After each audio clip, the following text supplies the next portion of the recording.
Welcome back to the CoolFigurez channel. I'm your host, Jesse the Bat Madrigal, aka the Buff Collector. The information on the channel is intended for adult collectors and not children. And welcome to episode 19 of Coffee and Toys, guys. I have an exciting episode planned for you guys. We're going to talk some Peacemaker, some Scream 5 or Scream 2022, whatever you want to call it. We're going to talk, of course, some toys for the week, some toy news, and of course, at the end, we have this week's Coffee and Toys Live, which I had a special guest, as always, and this week's special guest was the one and only Sleeping Collectibles. I want to once again thank Sleeping Collectibles for coming onto the show and being a part of the second episode of Coffee and Toys Live. I had a lot of fun talking to him, and I hope to have him on the show again, and I hope to go sometime on his YouTube Live and have some fun with him there. So yeah, guys, stick around for that. That will be at the end of the episode, but first we're going to get through a lot of stuff. But before all that, if you're new, then welcome. This channel is all about cool action figures, analyzing them, hunting them, taking pics of them, and of course, playing with them. If that's your sort of thing, make sure you hit that subscribe button and bell notification icon so you stay notified when I do upload new content. And if you do enjoy this video or any other content that I put out, please remember to give it a thumbs up. It's free and easy for you to do, and it really helps the channel grow. With all that out of the way, guys, once again, welcome to episode 19 of Coffee and Toys, guys. One episode away from episode 20. Not too big of a milestone, but like I was saying, I think an episode or two ago, this is a lot further than my previous podcast, my Toy News Toy Talk podcast. I kind of stopped that and kind of just revisited it and kind of renamed it and did a few tweaks and changes and made it Coffee and Toys. And now I'm making even more tweaks and changes by adding in Coffee and Toys Live at the end of these episodes to really make this a good podcast, because these are supposed to be, long formatted videos, like I've stated before. It is a podcast, you're supposed to be able to turn this on in the background, listen to it, do what you gotta do, whatnot. You don't always have to be paying attention. So yeah, guys, I am really looking forward to this year. I have a lot of great guests lined up, and of course, returning guests as always. This week's guest will be a returning guest that actually was my first ever guest on any kind of live stream that I did, and it is the Toy Page. So I look forward to talking to him about some Mezco stuff, some Batman stuff, and who knows what else. But with that being said, guys, let's go ahead and get into this episode. So what do I want to start off with? Why don't we start off with some talk about TV shows and movies, because this is a toy podcast and everything, but what inspires those toys, movies, TV shows? And the show that I want to talk about this week is Peacemaker, and obviously he already has his own figure right here. I have to admit, I went into this show with a blank mind. Obviously I was going in based around the idea of the Suicide Squad and James Gunn being the director of this as well. I was like, okay, I kind of have an idea of where they're going to go in terms of atmosphere and everything, but I have to admit, the first 3 episodes definitely blew my mind. The first part right here is going to be no spoilers. I'm just going to say how much I enjoyed this show already. Like I said, I went in with a blank mind. I don't really know too much about Peacemaker other than what we got in the Suicide Squad. So I think that's what adds to my enjoyment of the show, is the fact that I'm going in with a very blank mind. And I like John Cena as an actor, I have to admit. He seems like a very fun guy. He seems to have fun with his roles, and I thoroughly enjoy him, and he's just as much fun in this TV show as he is in the Suicide Squad movie. So I am thoroughly enjoying it. I am having a great time watching it, and by the end of the 3rd episode, I was just like, wow, I cannot wait for the 4th. So that rounds out my non-spoiler review of the show. So if you haven't seen the show yet, I'm going to give you some time. We're going to get into some spoilers right now. I'm not going to spend too much time on the show, but I'm going to give out a few spoilers and whatnot. So you have a little bit of time to get out. You should have already gone out by now. I'm rambling and filibustering at this point just so that you can get out if you have not seen the show. Alright, so if you have not gone out yet, spoilers start in 4, 3, 2, 1. Alright, guys, so what a show. I had no idea where they were going to go with this show, what he was going to be doing, and the fact it's kind of like a body snatcher type of scenario where he literally blew the face off that guy and the organism that was inside of him was still alive. That was pretty freaky, I thought. So, I have to admit, I love all the characters that they're giving us. I love the rated R actionness, and it fits that, the rated R-ness for this character because he's not a well-known character. I heard there was a lot of backlash when they announced that the Batman movie is going to have a PG-13 rating and not a rated R rating. And it's like, really? You really expected them to make one of the most toyetic, kid brandable heroes a rated R movie, and then they brought up the argument about the Joker movie. But the Joker's a villain. When you make a movie about a villain, there's a little more leeway in what you can say. Like, well, this is why it has to be rated R. He's a fucking villain. Whereas when it's a hero, it's a little harder, especially when it's one of the big heroes, i.e., Iron Man, Captain America, Spider Man, Superman, Batman, Wonder Woman. It's kind of hard to give those people an R rating. You're just isolating a huge demographic of people that will bring in money that you wouldn't isolate with the Joker movie because even if the Joker movie came with a PG-13 movie, I don't think there'd be many parents that would have allowed their kids to go see the Joker movie because they know what the Joker is. He's a psychotic villain, and even with that PG-13 rating, they probably would have been like, I kind of have an idea what's going to happen, and you shouldn't see that. Whereas with the Batman movie, they'll say that, but at the end of the day, he's doing it for the right reason. He's doing it for justice and all this other stuff. Where we saw what happens in Todd Phillips's Joker. Spoiler alert if you have not seen it. He basically executes a man on national TV. So, I mean, you're not going to get that in a Batman film. So, but this show makes sense for it being rated R. So, I am thoroughly enjoying it. I am thoroughly enjoying all the outrageousness, especially Vigilante. Vigilante is one of my favorite characters in this series. I really hope he's not out and down for the count just because they, start cutting off one of his toes at the end of that third episode. I hope he bounces back pretty quickly, which he should because we'll get into it. But when we talk about Scream, I mean, if they can bounce back from some of those things, he can bounce back from a half cut off toe. But anyways, I am really looking forward to the next episode in this series. I am having a lot of fun with John Cena and watching the adventure and just him being Peacemaker but straight from the movie, since it's HBO Max, it doesn't have to be tamed down. It doesn't have to be like, oh, you can't say this, you can't do that. It's literally like a continuation of the Suicide Squad movie, and I just rewatched it recently, and I really enjoyed that movie. I really enjoyed it, and even rewatching it, I enjoyed it even more so, and I'm happy that they brought back John Cena as Peacemaker. So that's all I really have to say on it for now. I'm looking forward to episode 4. Have you guys checked out Peacemaker? What do you guys think of it? Are you guys enjoying it?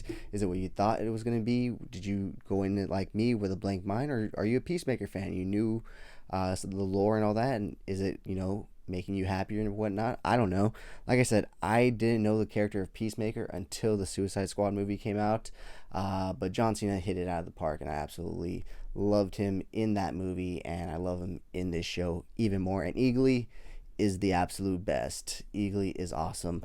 So yeah, moving on from that to a movie. So I just got back from seeing, well, I didn't just get back from seeing Scream. I went to the gym before this because I knew if I filmed, I'd be too lazy. Well, I still would have gone to the gym, but it would have been bad. But anyways, that's why I'm wearing my Friday the 13th shirt, because we're going to talk some horror. I don't have any Scream merchandise, unfortunately. I don't have too many horror merchandise, like I've stated before. It's been a rabbit hole that I've avoided, So, but although maybe in 2022, it may be the year that I dive into that horror rabbit hole. Don't let my girlfriend hear that. She watches this, so I'm gonna pretend I didn't say that, and I'm gonna say I'm not gonna get into that rabbit hole. I'm gonna stay away from that rabbit hole and avoid it. But NECA announcing that they are restocking their Ghostface figures isn't helping, especially after watching this movie. So I'm going to start off with a non-spoiler review, and then I'm going to go into spoilers, but I will definitely give you a warning before I go into it. So first, like I said, it will be non-spoilers. I'm just going to give you my overall thoughts and my overall liking of this film or not liking of this film. So Scream 5, I'm just going to refer to it as Scream 5. If you look on the internet, everyone's just referring to it as Scream 5. It says Scream 2022. Technically, it should have been Scream 2021, but it got delayed. It should have came out in October. This movie was put out there to die in January, unfortunately. I just feel like horror movies are perfectly released in October. Like, if you can release a horror movie in October, you're going to make a lot of money on it because people are just in that scary mood. I feel like people that aren't necessarily into horror would still go and see it just because it's a horror movie and it's a well-known franchise and they're just in that mood, you know. So I really do hope it makes a decent amount of money because I heard a lot of mixed reviews, and that's one of the reasons why I didn't go last night to see it. Because one, I was extremely tired, and I was like, you know what, I don't want to force myself to stay awake during a movie that's shit. And also, I'll be honest, I didn't want to pay full price for it if it was going to be a shit movie. So I heard a lot of mixed reviews that it was good, it was it was good, but not the best, but not the worst. It was too meta, it was woke, it was blah blah blah blah blah blah. I am here to set the record straight for you guys. In terms of meta, it is and it isn't. There are times where it fits, it flows in like all the previous Scream movies, but then there are times where you're just like, okay, it's a little much, and we'll get into that in the spoiler part of the review.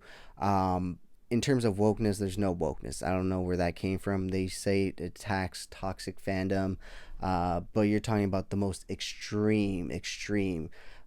So we'll get into all of that when we get into the spoilers. But my overall thoughts on it is a 7 out of a 10 for me. And just to give you guys a perspective, the original Scream is a 8.5 out of 10. And Scream 4 for me is a solid 8. I have to admit, I thoroughly enjoyed Scream 4. I think it has to do that I was in high school or middle school at the time that Scream 4 came out. So I was around the age of those kids in that movie. And I think connecting with them on that level made that movie more enjoyable for me. But nonetheless, I still think that out of the three that were released prior to that, I found more enjoyment in the fourth one than I did in 2 and 3. Obviously, the original one's the original one, and you can't touch that. But I found myself thoroughly enjoying the fourth one. And like I said, I think it's the fact that I was at that age where I was going out to parties and getting into horror movies and all this other stuff. And, you know, your friends are being left home alone. You're being left home alone. That it connected with me a little bit more at that stage. And, you know, I understood those kids because obviously every time a new movie comes out, it's going to connect with the younger generation and stuff. And that's more so evident in this one, but they do it in a good way, in an easy way. Whereas that one, they did also, and like I said, I was more in that age range, so I connected with it. Where this one, I felt like I connected more with the legacy characters, I'm not gonna lie. But we'll talk about that in a sec. The violence and the kills, I have to admit, are 10 out of 10. Probably the best ones we've seen in any Scream movie, even from the original. I mean, they do not hold back on the kills, on the violence, on the gore, on the blood. The kills have to be my favorite in the series, which is an odd thing to say now I'm saying it out loud. But in terms of a horror franchise, Scream in fictional world, it did have the most epic kills. We'll get into that once again in the spoiler. But like I said, it is a good movie. It's not too meta, but a bit at times. 7 out of 10 for myself.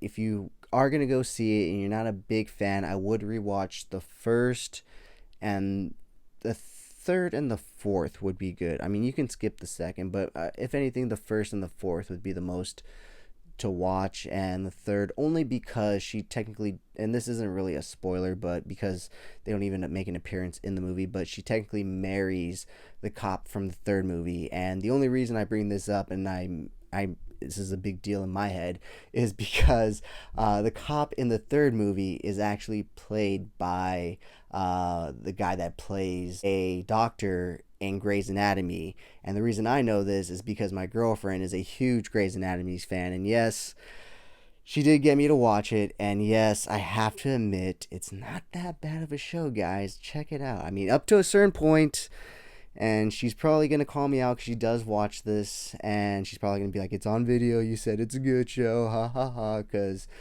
she's always trying to get me to admit it. And to a certain point, to a certain season, to a certain episode, it had some good episodes and good writing. I mean, it got a little repetitive, and I think it just got renewed for a 14th season. We were making a joke about it that in the picture of the main star, she even looks tired and is like over the show and stuff. And even my girlfriend, who's a big fan of the show, is kind of like, I'm kind of over it at this point.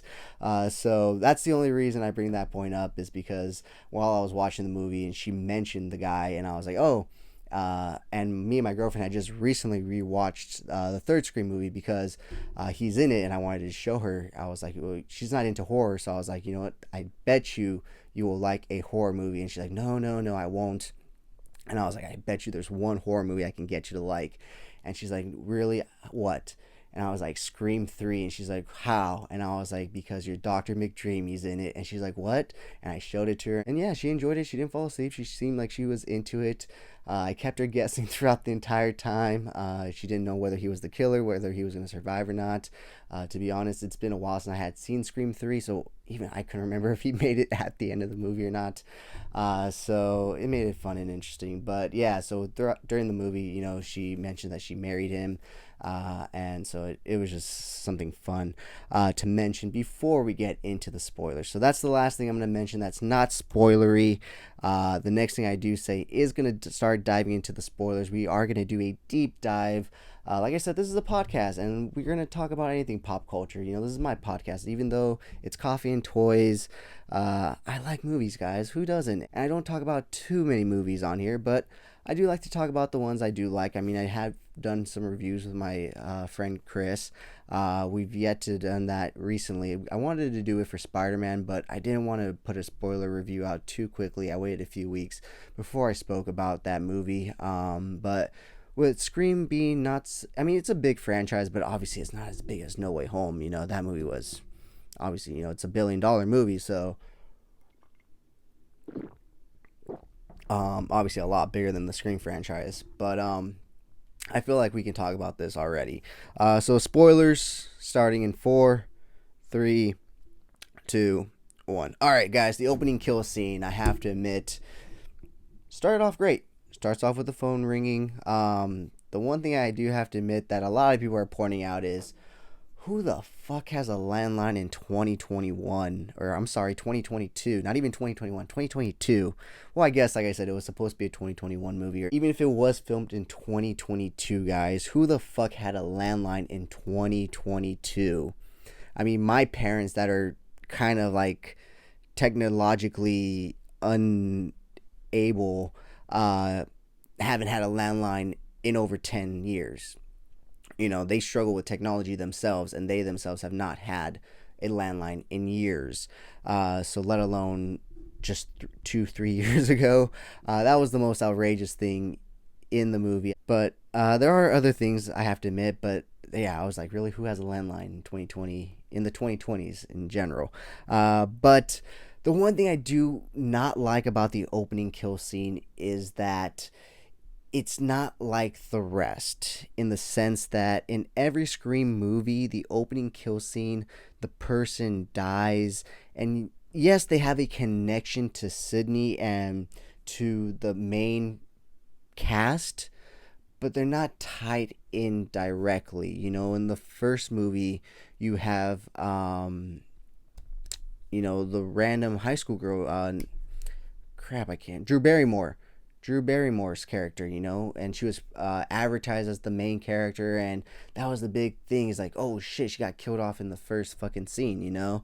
And then in the second movie, I forget who dies, but someone gets, you know, obviously brutally murdered. Oh well, it's the the couple at the movie theater. You know, they go to the movies to see this first Stab movie, and that's, I have to admit, that's the one movie that scared me out of going to the bathroom at the movies. I still go, don't get me wrong, but I go into the fucking big stall because I am not getting stabbed in the ear like that guy. So yeah, and I try to wait till after the movie, or I go before. I try not to go in between showings where it's empty and stuff like that, because yeah, that movie scared the fuck out of me in terms of going to the bathroom during the movies or at the movies. But you know, that's an opening kill scene where they completely don't make it and they have no connection really to the cast or Sydney, you know what I mean? So, and then in the third one, you have Con Weary's murder to opening it up, and he fully dies. Where here, there's the connection, but she doesn't die, and she gets pretty fucked up.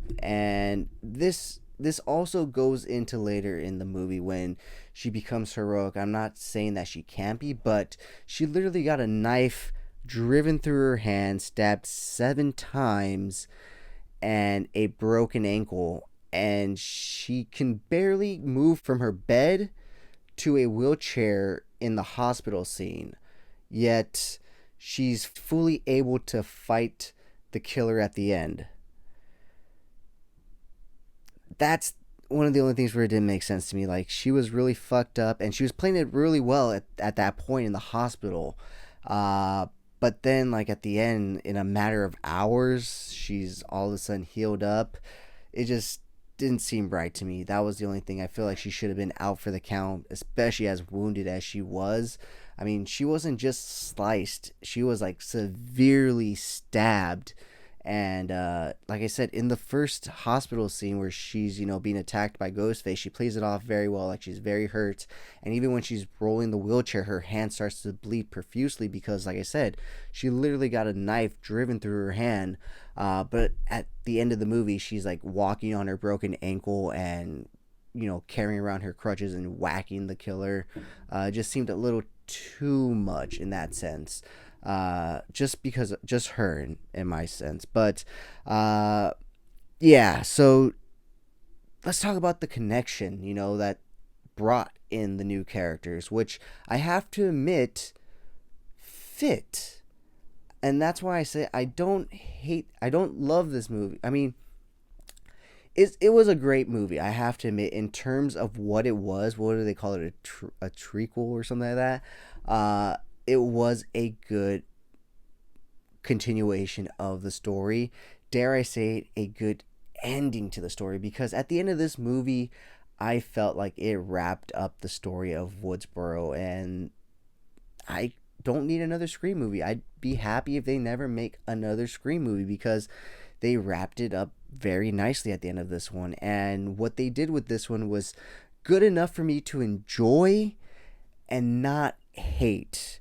Like I said, I don't think it's perfect. There are flaws. There are things I don't like about it. But it's not a movie that I was like rolling my eyes. I did thoroughly enjoy myself. Found myself laughing. Dare I say it, tearing up at a time, which we'll get to. And so I thoroughly enjoyed it. I've enjoyed this franchise a lot in my lifetime. In fact, I have to say Scream is my favorite horror franchise of all time. Second being Friday the 13th, then Halloween. I like the first Nightmare on Elm Street, but I'm not too big on the rest. But yeah, so those being my, you know, favorite horror movies. I just recently got into Child's Play, I have to admit, and Chucky, because up until recently, that motherfucker scared the absolute shit out of me. Up until, I swear to God, up until about a year or two ago, that motherfucker can scare the fucking shit out. Even to this day, even though I do like it now, if you have a life-size Chucky doll, I'm still going to be scared of it. I'm still going to be watching it and being like, fuck that doll. But I can at least still watch them now. I was not able to watch them when I was younger. Just seeing the sight of Chucky just scared the living shit out of me. But I have since then watched all the movies. I watched the Child's Play, or the Chucky TV series, and I actually really enjoyed it. And I cannot wait for season 2. Let me know down in the comments below if you've watched that. But getting back to the Scream franchise, it is one of my it is my favorite horror franchise because it has characters that we follow, um, and I think that's something that Hollywood needs to look at is horror movies. As much as they despise horror movies for it being horror and all this stuff, they have tended to have some of the strongest female leads. Look at Jamie Lee Curtis. I don't know I'm blanking on the name of the girl that plays Sydney Prescott, or Gail Weathers. I was gonna say Monica Geller, but it's Courtney Cox. They are strong female leads that survive. It's usually a final girl in the horror movies. Usually the guys get killed. It's usually the girls that are the ones that survive and fight back. And even in Friday the 13th, the first girl survives at the end. In Friday the 13th Part 2, the girl survives at the end. So I think Hollywood should really look at horror films for strong female leads that are likable, enjoyable, and great characters all around. And that goes back to Scream. And that's, I think, what I like about it is that we have some core characters to follow and they don't kill them all off. Much like in Nightmare on Elm Street, much like in Friday the 13th, and almost every horror film, we're following a new set of characters. The Scream franchise, as cliche as it is, we follow some characters that we get to grow with, that we get to know, that we get to love, and that's no more evident here in this movie. Granted, it's not centered around them. They do utilize them, I feel, just enough to bring closure to this film franchise, and I really do hope they don't make another one. But I do, like I said, like how they brought in the new characters and tied it to the lore. It fits within that Scream universe.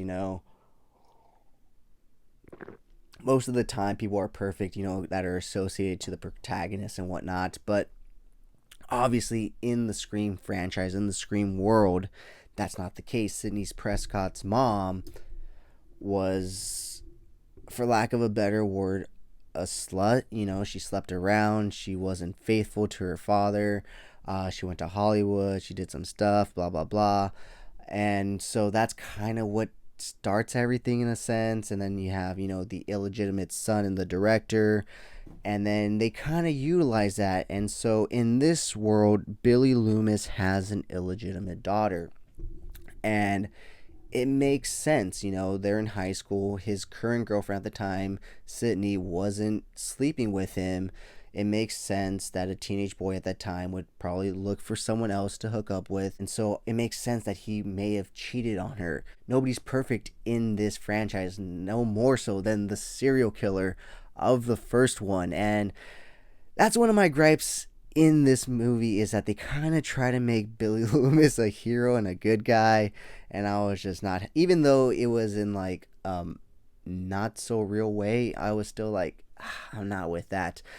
So yeah, in this movie, the main protagonist is the illegitimate daughter of Billy Loomis, and the person that had her lied to her current boyfriend at the time that it was his daughter, and so they got married, had her, and later on down the line had another daughter.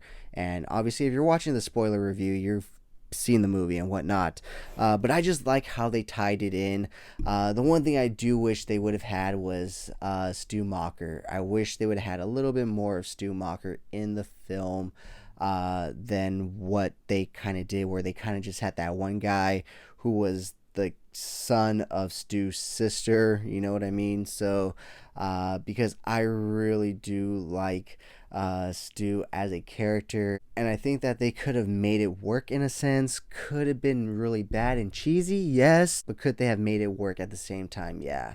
I'm blanking on the actor's name, which is really bad because I really like him, not only in that franchise, but also in the Scooby-Doo franchise. Matthew Lillard. I absolutely love Matthew Lillard in the role as Stu, and I really wish they would have brought him back in some capacity.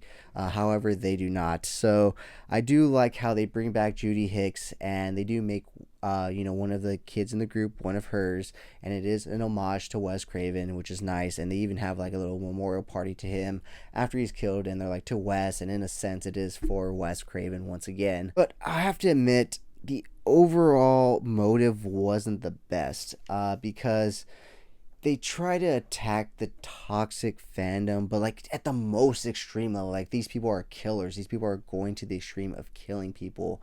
Um, but I didn't like the fact that they were like upset about a movie franchise that was based on real events. And that's where it got me. I was just like, how can you be mad about a movie franchise about people's lives that were literally ruined? I mean, obviously, after a certain point, they got sued and they had to change it up.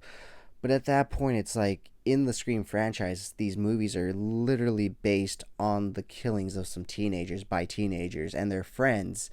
And that's why when the motive was discovered that they were just toxic fans about the Stab movies and they wanted a new movie and blah, blah, blah, I was just like, whoa, whoa, whoa, whoa. And so, talking about that, I guess we should talk about the killers. One, I have to admit, was a bit of a surprise for me. The other one, if you've gone to high school any time in, say, like 1997 to 2022, it was pretty obvious who one of the killers was. I mean, she was a killer just right off the bat. You can tell she was emotionless. She was just playing it right off the bat as the killer. I was able to tell.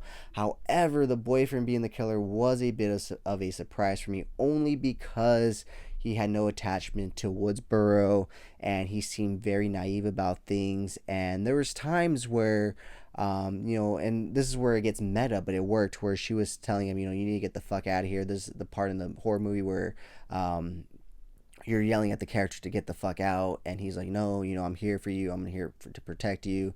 And he kind of tries to disarm the situation with a little humor and stuff. And I was like, you know what, that kind of makes sense. I kind of put myself in his shoes, and I was like, you know what, if I was there, I'd be saying the same thing. I'm not going to go anywhere, I'm here to help you. Knowing what I know about horror movies, knowing that I'd probably get killed, and I'd still try to disarm the situation with a little bit of humor. So I have to admit, Jack Quaid fooled me. He fooled me throughout the movie. There are parts where obviously, it's a Scream movie, so there's plenty of red herrings.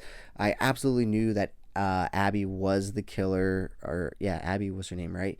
I absolutely knew she was the killer, but he was a total surprise, because I have to admit, I kind of forgot about the internet when I went to go see this movie. I kind of forgot that it's 2021, I guess, in this movie, and not the 90s like the original Scream franchise.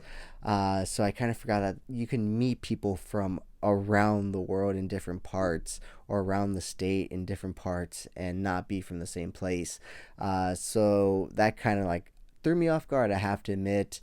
He was definitely not one of the people that I suspected as the killers.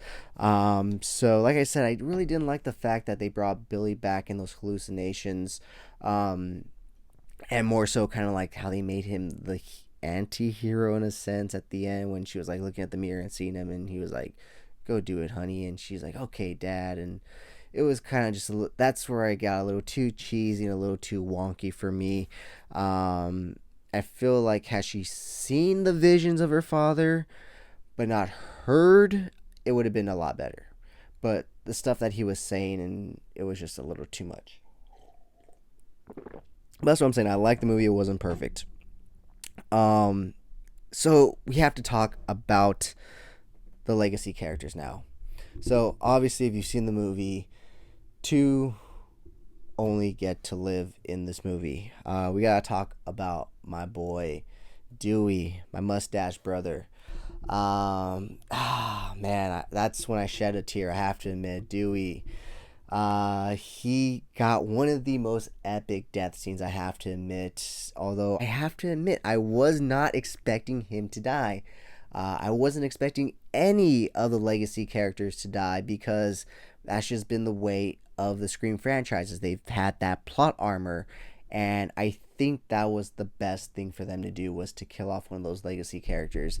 And the way they did it was epic, and it was a glorious death scene in a horror film, and it wasn't just a casual off-screen kill, which I have to admit was good. But man, they had to do my boy Dewey like that. They literally had to gut him from the front and the back, so that we knew for a fact that he's not coming back. Because we know in this franchise, there's rules, and like, oh, if you don't see the body, they're gonna come back. But he's not coming back. So R.I.P. Dewey. We're gonna miss you. And like I said, this should definitely end the franchise. They ended it right, with it ending once again, going back to the legacy characters. Gale is shot, and it's kind of going back to when I was talking about Spider-Man No Way Home spoilers. If you have not seen the movie, spoilers.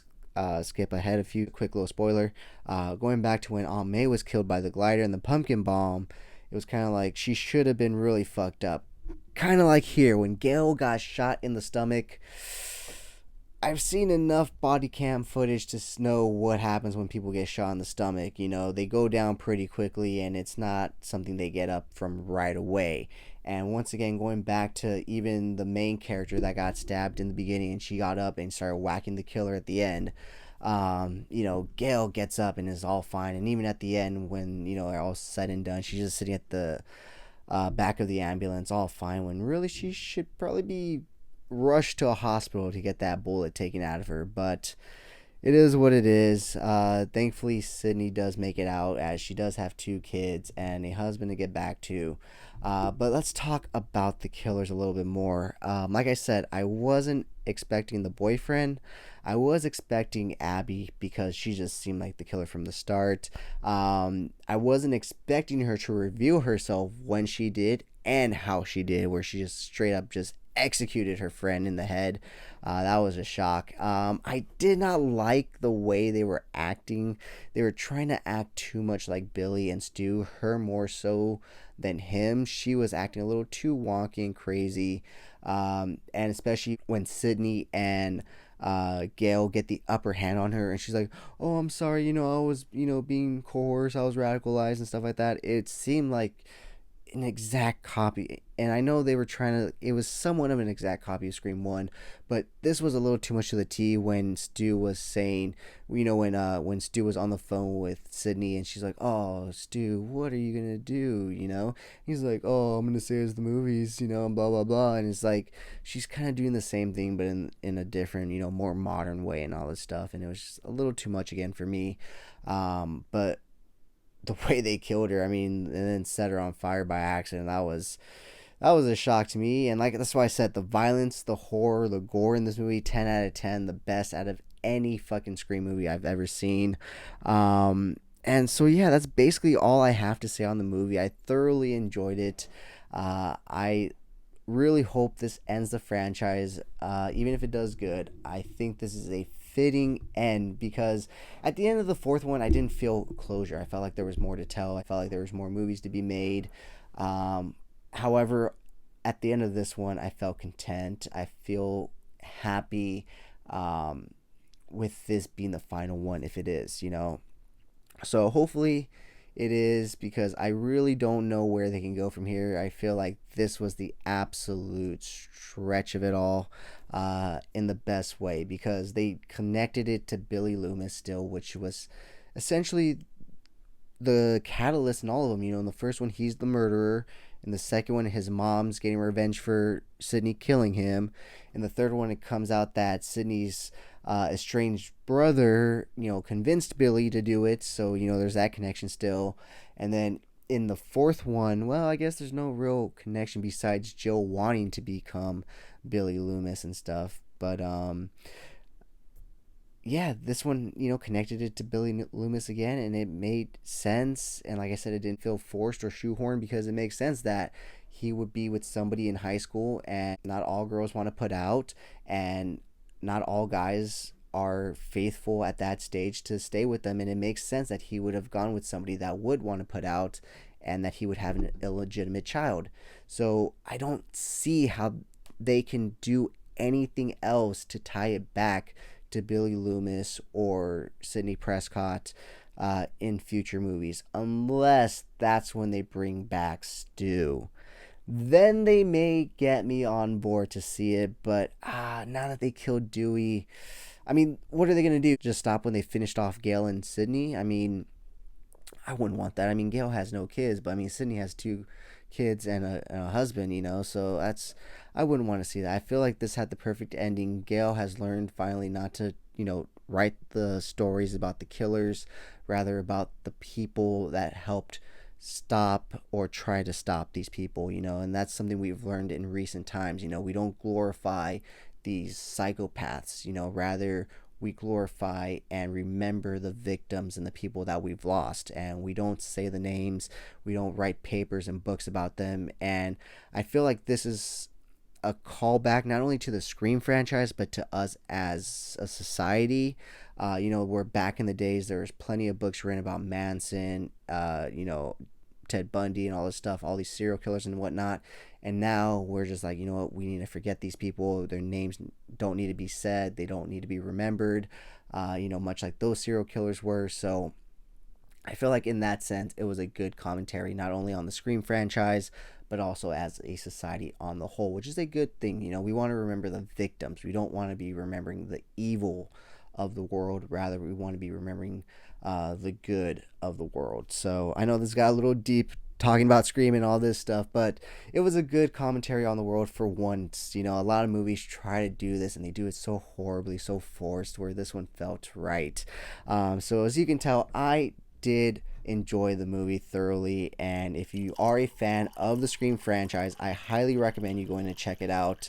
Like I said, it is not a perfect movie by any means, but I did have fun, I did enjoy myself, and I did like it, and I definitely will be adding it to my collection and be rewatching it. And to be honest, I think I have to put Scream 1, Scream 4, and Scream 2022 there, and then 2 and 3, and possibly, honestly, Scream 2022 right after Scream.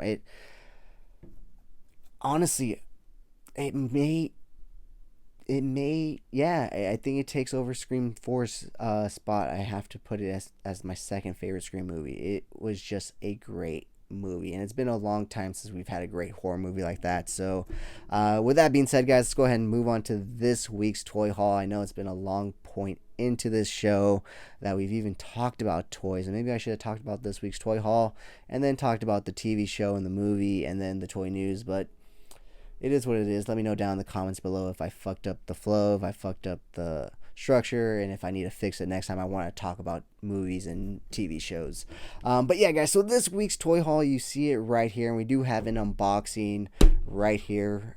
So first up, why don't we go ahead and talk about these two right here. So last week on the podcast, I mentioned that my friend Robert was going to stop by after the show and drop a few things off for me. So he did manage to find two things for me. He found the Three Jokers Batman, which the review is already up on my channel, so go ahead and check it out after you're done watching this, which I do absolutely love the sculpt, although it is not a perfect figure by any means, guys. But check out my review for a more in-depth talk and discussion on that if you guys want to know what I mean by that.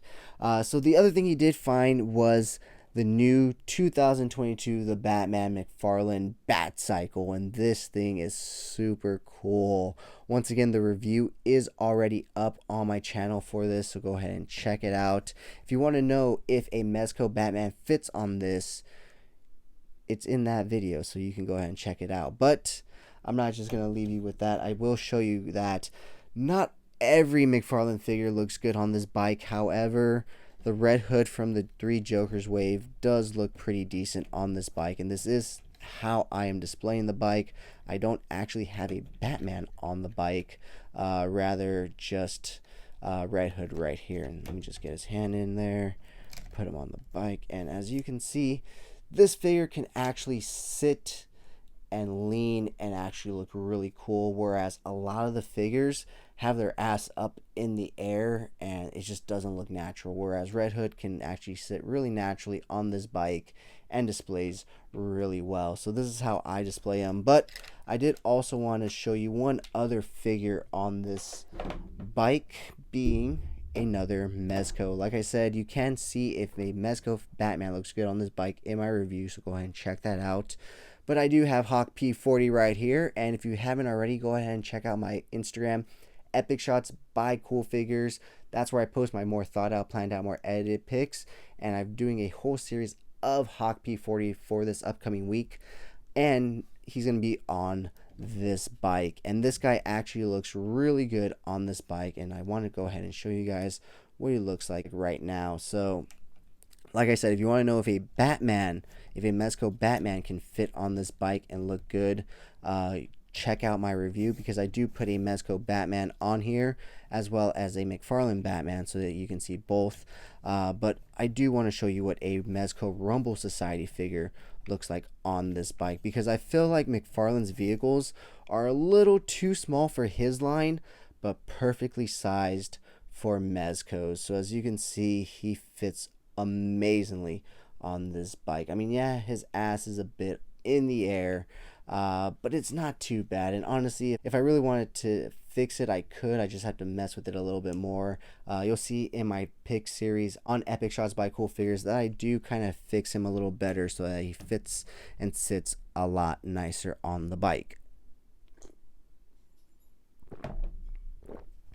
So next up, I do want to talk about this DID Corp 112th MI6 Agent Jack, or No Time to Die James Bond. That's essentially what it is. So DID is a third-party company, I believe, and so they do these 112th scale soldiers. I think they're running through Saving Private Ryan right now, and this one is their No Time to Die James Bond. This is a really cool figure. It is a $90 figure that I was able to snag for $60 on OfferUp. An unheard of deal. Absolutely love it. When I got that deal, I could not pass it up, and it's super cool. I absolutely love this guy. The sweatshirt comes off and he has another shirt underneath. He has alternate hands. He has another gun. He has 2 handguns. He's just a really cool figure, and obviously with him being a 112 figure, he can fit in with my Mezcos. So talking about 112 figures, but a little bit larger, I did also pick up the new upgraded 1000 Toys Halo Infinite Master Chief. So recently I did pick up the 1000 Toys Halo Evolved, or Halo Combat Evolved Master Chief, which I actually have right here.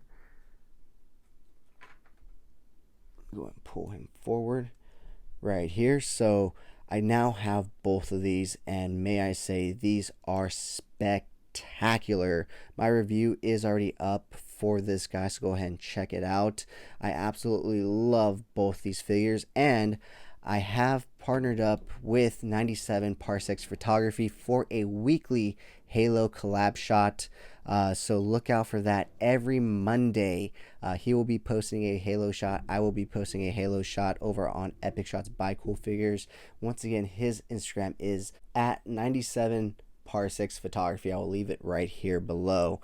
So yeah, that basically wraps up this week's haul, except for this week's unboxing, which is the final figure that I needed to complete my 3 Jokers Mcfarlane wave. I did not pick up Batgirl. I'm just not a big fan of the Bat family. And see, that's the thing with me, guys. I am not a fan of the Bat family. I'm not a fan of Robin. I'm not a fan of Nightwing. I'm not a fan of Batgirl. I'm just a Batman fan. So I'm just not a fan of the Bat family. So I just don't collect that. And it's funny because they just announced a new Robin 2-pack, or a Robin and a unmasked Robin. And my friend Robert was like, "Oh, are you going to pick them up?" I was like, "No, I don't need 1 Robin clogging my shelf, let alone 2 Robins clogging it." So this is the last figure that I need to complete the wave, and it will be this week's unboxing, which we'll get to at the end of the toy news before we go into this week's live coffee and toys show. So yeah, guys, once again, that wraps up this week's toy haul. So why don't we go ahead and get into this week's toy news. So unfortunately, guys, we have to start off with some bad news. Toy Fair has been canceled. I was really hoping to see some cool photos. I mean, obviously, toy companies are still going to release some stuff, but it would have still been cool to see some footage and some content from toy creators, toy content creators, at Toy Fair. I personally would not have been there. I'm not that big, obviously. But talking about being big and all that stuff, I just want to say thank you so much to each and every single one of you that have hit that subscribe button. My subscriber count has recently started climbing very rapidly, so I just want to say thank you so much and welcome to all my new subscribers. But going back to this, I'm not that big, but I was looking forward to seeing other toy content creators go and put out some content. But unfortunately, that it's not going to happen this year, so hopefully in 2023 we'll have Toy Fair back once again. But I still look forward to all the reveals that toy companies should be making around that time. And of course, we will discuss and talk about them here on Coffee and Toys. So, starting off with some Mezco news. So, what was it? Wednesday, I believe, was 1/12th day. Now, I am new to Mezco collecting in a sense. I got into Mezco, I believe, in like March or May of last year, so I wasn't around for January, so I wasn't aware of 1/12th day, although I probably should have been, considering that, it's collective 1/12th. But I didn't realize they did something on January 12th, but apparently Mezco does. And not only did they hold a contest and have a great sale, but they also had a drop, which was the Nosferatu Symphony of Horror edition.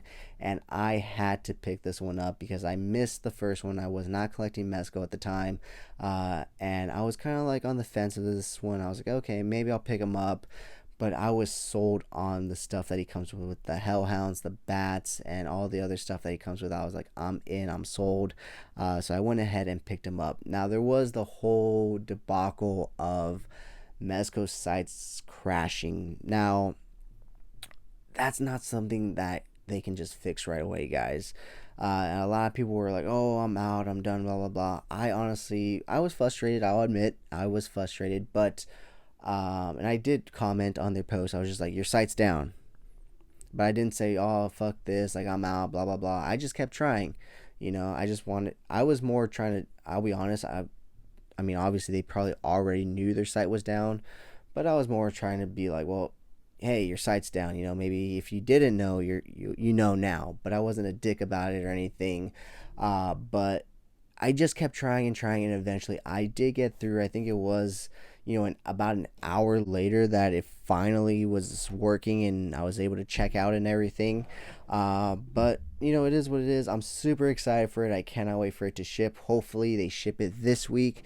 It should be coming from Washington, and if it does, I will definitely have it here on the table for next week's Coffee and Toys episode 20, which will be somewhat of a celebration because it's the 20th episode. Like I said, I don't think my other podcast made it this far. So, yeah, guys. But other than that, there was nothing else from Mezco. But they did have that really cool deal, which was buy 4 or buy 3, get the 4th one free with the Hawk P40 and Black Skulls. Really tempted to get some more Black Skulls. However, I am going to be going to Maui very soon, so I was like, you know what, I'm going to go ahead and save some cash and not do that. So why don't we go ahead and move on to the next bit of toy news, because once again, there's not too much toy news. Like I said, I feel like companies are just really trying to focus on getting the stuff that they had promised to us in 2021 in our hands right now, before they start promising us even more. So Hasbro did announce a Boba Fett Nerf blaster, which is essentially just a replica of his blaster. These things are really cool, I have to admit. They're very, very pricey. I think it's about $150, much like the Mandalorian one was. However, the Mandalorian one was a very long one and a very big one, where this one's just, Boba Fett's.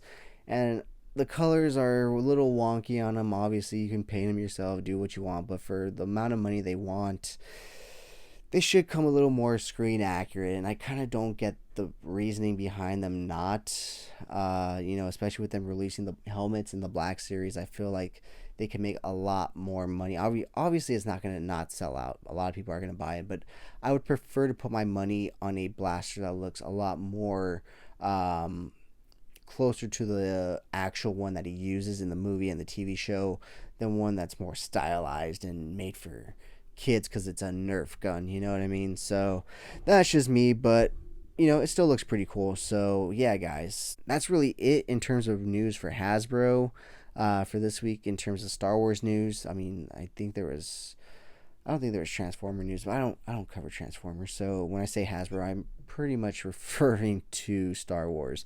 So moving on to a company that we don't necessarily talk about too often, but I think I have mentioned them once before here on the channel, and it was because of this exact thing, and that is the Spin Master 2022, the Batman Batmobile is hitting targets now, so look out for that. Even though it's a Spin Master, guys, I'm going to go ahead and try to pick this one up because it is the first representation of the Robert Pattinson Batmobile that we have. I'm sure eventually, I'm hoping that Jada will put it in their diecast line. That would be really cool. But until then, I do want a version, and this would definitely quench my thirst for a version of this Batman of this Batmobile, because it does seem like it's a decent size. So I'm hoping I can find it this weekend. It seems like a few stores around me have limited quantities or one. So I may go after I finish filming to go check it out and hopefully find one for myself. So last but not least, let's go ahead and move on to some Mcfarlane news. And much like Mezco, they did have a drop that did not go swimmingly. And so before we get into that, why don't we go ahead and talk about what did go up for pre-order. The new Batman vs. Superman 2-pack did go up for pre-order. The new Clayface Mega figure did go up for pre-order. A newly announced Batman Rebirth figure was announced and went up for pre-order. And of course, the Robins that I mentioned earlier, the regular Robin and the maskless Infinite Frontier Robins, did go up for pre-order. You can get either one, or you can get both Robins for $25. So they have that deal on the McFarlane store. And they did also announce that the Frost King or Giant Wave is up for pre-order now as well. I think the only thing I may pick up would be the Clayface Mega figure, but I'm waiting to see if he releases a variant, like a GameStop exclusive, where he comes with, like a weaponed hands and stuff like that. So I'm really thinking he's going to do that. Because while I was on Instagram, I did find one of my followers who's actually up in Canada, who's actually finding all of these McFarlane Batman figures even before Todd announces them. Like, he just got the Penguin figure, which Todd, I don't even think, has announced, besides maybe put it on the back of a box. And he also got an unmasked Batman figure, which, I mean, obviously we knew we were going to get, because they also showed off that an unmasked Catwoman was found. But he found an unmasked Batman, and it was like, what the fuck? So I don't know how he's getting these figures. I commented, I was like, how are you getting these figures? Todd hasn't even announced them. And he kind of just liked my comment, and that was it. And I was just like, okay, well, thanks for the info, bro.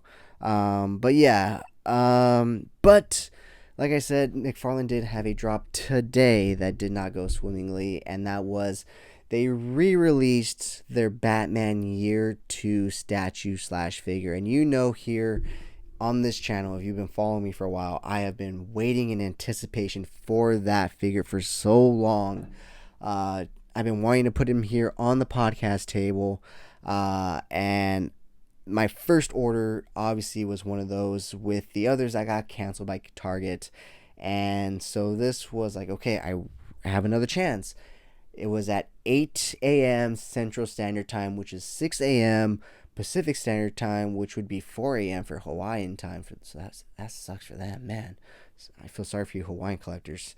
But it was 6 a.m. for me, and so I was up, and the thing is, the links that he posted did not work. They were not going to any kind of... It was literally saying these links are broken.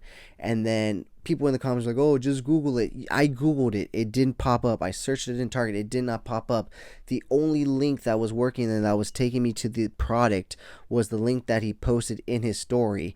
And the second that it went up and it was clicked on, the product instantly said sold out. And so something happened that the product didn't actually go up as timed, and that's the reason it was saying sold out. But at the same time, I was seeing people saying that they got one, and they got one in before, and they had one in their cart, and blah blah blah. So I don't know if it was like a 2-wave release where they released one wave at the very start of 6, and it was a small amount and it got swept up and taken up very quickly, or and then they re-released a second wave around 6. I think it was literally like 6:10. No, it was like probably around 6:30 or so that they re-released a second wave. And I think the last time I checked, when I was on my way home from Scream, it was still available. So I don't know if it's still available as of right now. But go ahead and check if you missed out on that or your order got canceled. But it wasn't going smooth at the beginning. A lot of people were mad, me included, because it's like, really? I mean, for me, it was the fact that I had 2 on pre-order and then they got canceled. And the way they got canceled, it was just a total mess and shit show with this figure in particular, with Target. And Yeah, it was bad, but thankfully I got it. I have already gotten the shipping notification. It will be here on Monday, so it will finally be here on the table for Coffee and Toys episode 20. And I mean, like I just said, I'll be somewhat of a celebration, and what more fitting way than finally adding the Batman Year 2 statue to its rightful place right here on the coffee table. So, yeah, guys, with that being said, that wraps up this week's toy news and reviews of Peacemaker, of Scream 2022. So, all that's left is, of course, this week's unboxing of the three Jokers, the Criminal Joker. Now, I do have to admit, I know I forgot to do an unboxing for last week's episode, but wasn't last week's episode long enough as it is. So, we won't forget to do it. We have it here now. So, with that being said, let me go ahead and grab my handy dandy Batman knife and slice right on into this thing. So, like I said, this does complete my three Jokers wave minus Batgirl. I just don't really need her. I'm not the biggest Bat Family fan, and I know you're probably thinking, well, you have Red Hood, right? Yes, but Red Hood technically isn't really a Bat Family person. I mean, he technically was, but then after the events of his storyline, he's not really per se a Bat. I mean, they've made him one in the recent years, but if you look at like his initial interpretation and introduction, he really wasn't a Bat family member. And you know, him being Red Hood and being very different, he actually kills and does things against the grain of the Bat family. I don't consider him a Bat family member. So that's my little loophole about it. You can either take it or leave it. I don't give a shit. This is my show. This is my collection. If I say I don't collect Batgirl and Robin, I collect Red Hood, then that's what I do. But with that being said, this is this week's unboxing. We have the Joker right here. Obviously, you have the trading card and the stand, which we will go over in the review. But here is the final Joker that I needed for this wave, the Criminal. Super happy to finally have him. It's been a long time coming. Obviously, he comes with the wonky, cheap feeling, soft plasticky cane. Comes all, posed up in the box, which I don't really like. I have to admit, I don't like them being all posed up, but it is what it is. My overall first thoughts and reactions, it's a Joker figure. It's a Joker figure. And this is one of the reasons why Mcfarlane toys stay on my shelves now. I don't really take toy photography of them, and I stick to, my Mezco Batman, my Mezco Joker.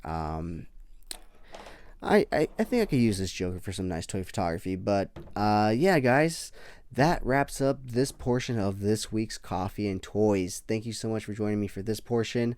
Like I said, if you did not catch this week's live Coffee and Toys, stay tuned for that because it is going to be up next right after this. So yeah, guys, let me know down in the comments below if you saw Scream, if you enjoyed it, if you saw Peacemaker, if you enjoyed it. Let me know what figures you guys are hunting this week, what figures you guys are looking forward to, because plenty is coming out now. Especially I got shipping notifications for the TMNT Cross Power Ranger line, so I should be getting one of those in relatively soon. Like I said, I should be getting Nosferatu in soon.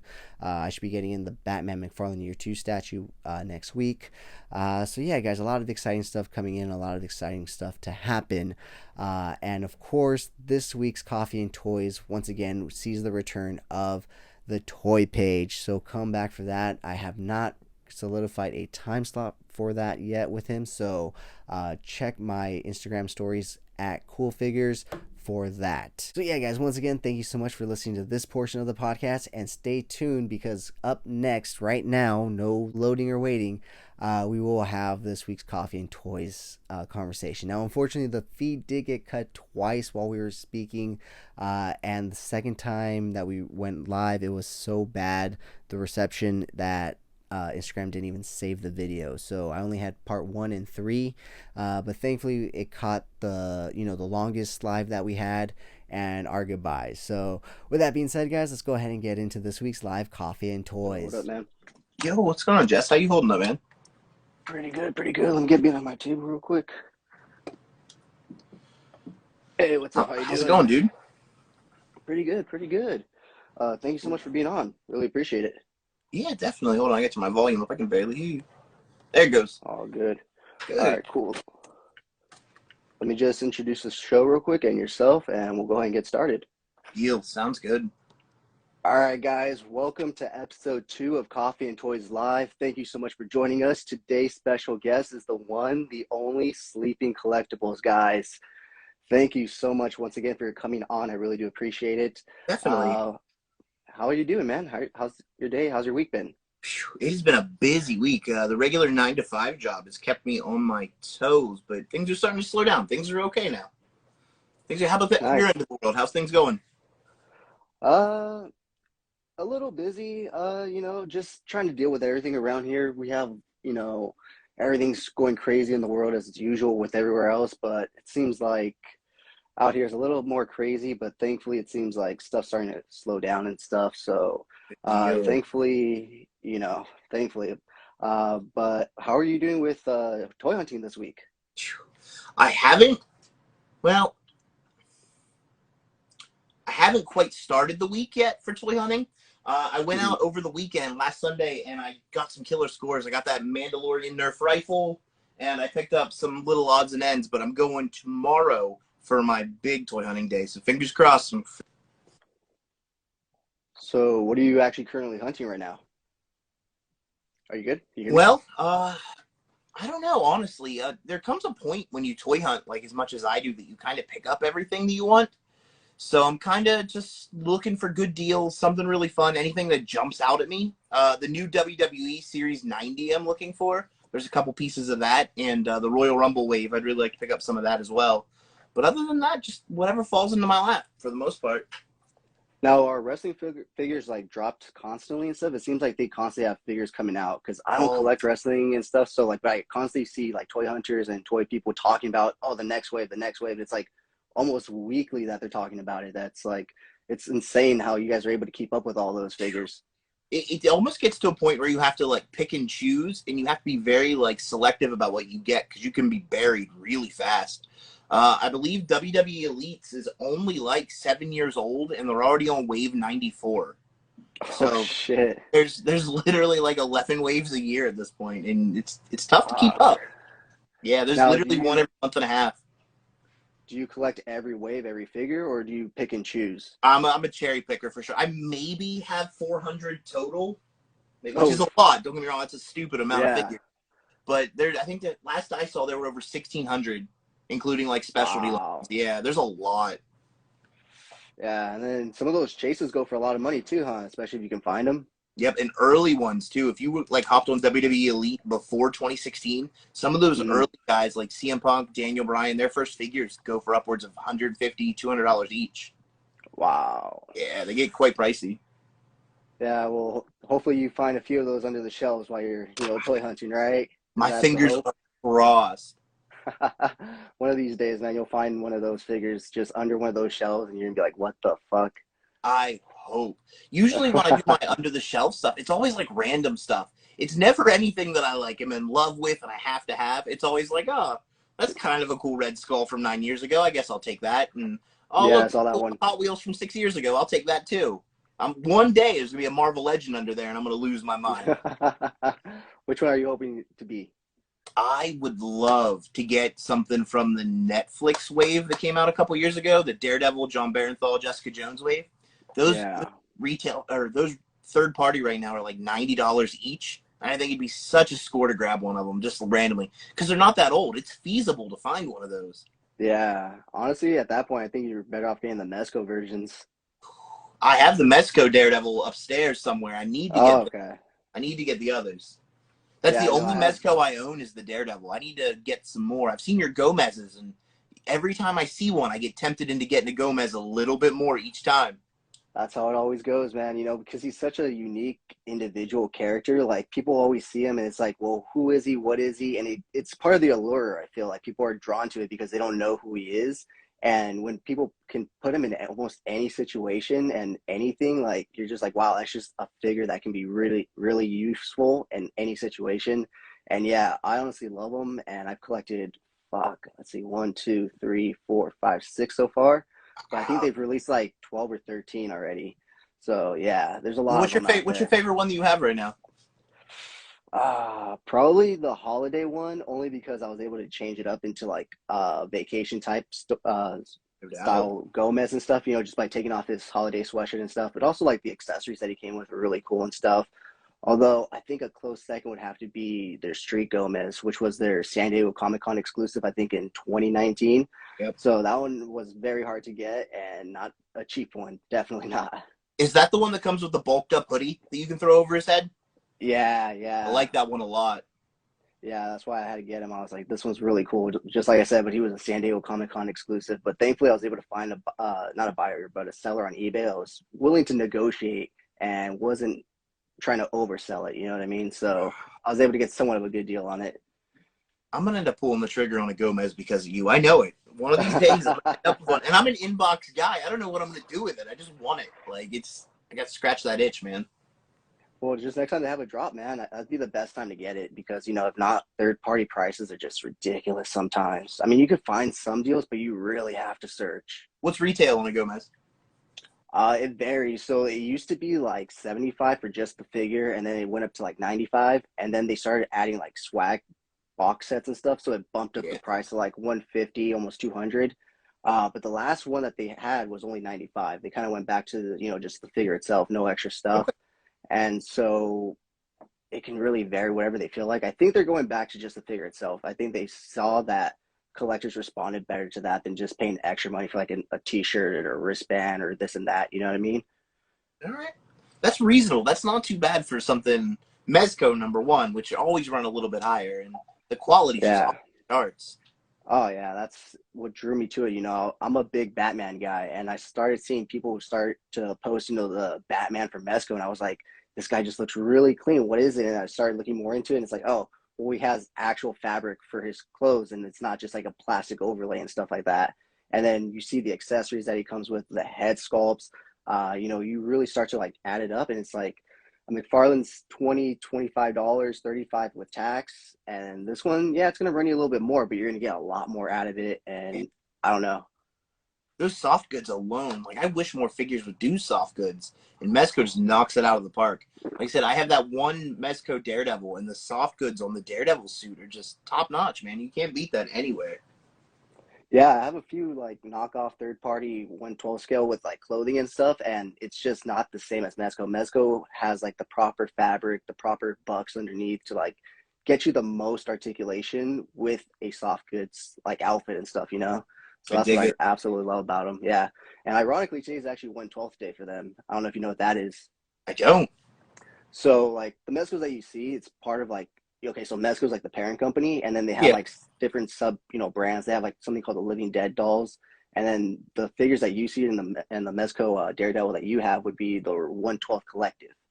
Okay. So today's January 12th, so 112th, and so they did like a whole little celebration thing. They had like a drop at midnight, and they're doing like a photo contest and stuff. So just something that they do for themselves and stuff. But it's just kind of funny how we're talking about Mezco today because that was actually like their celebration day today. Funny, I had no idea. See, I gotta learn some Mezco stuff. I'm starting to creep into that aspect of collecting a little bit.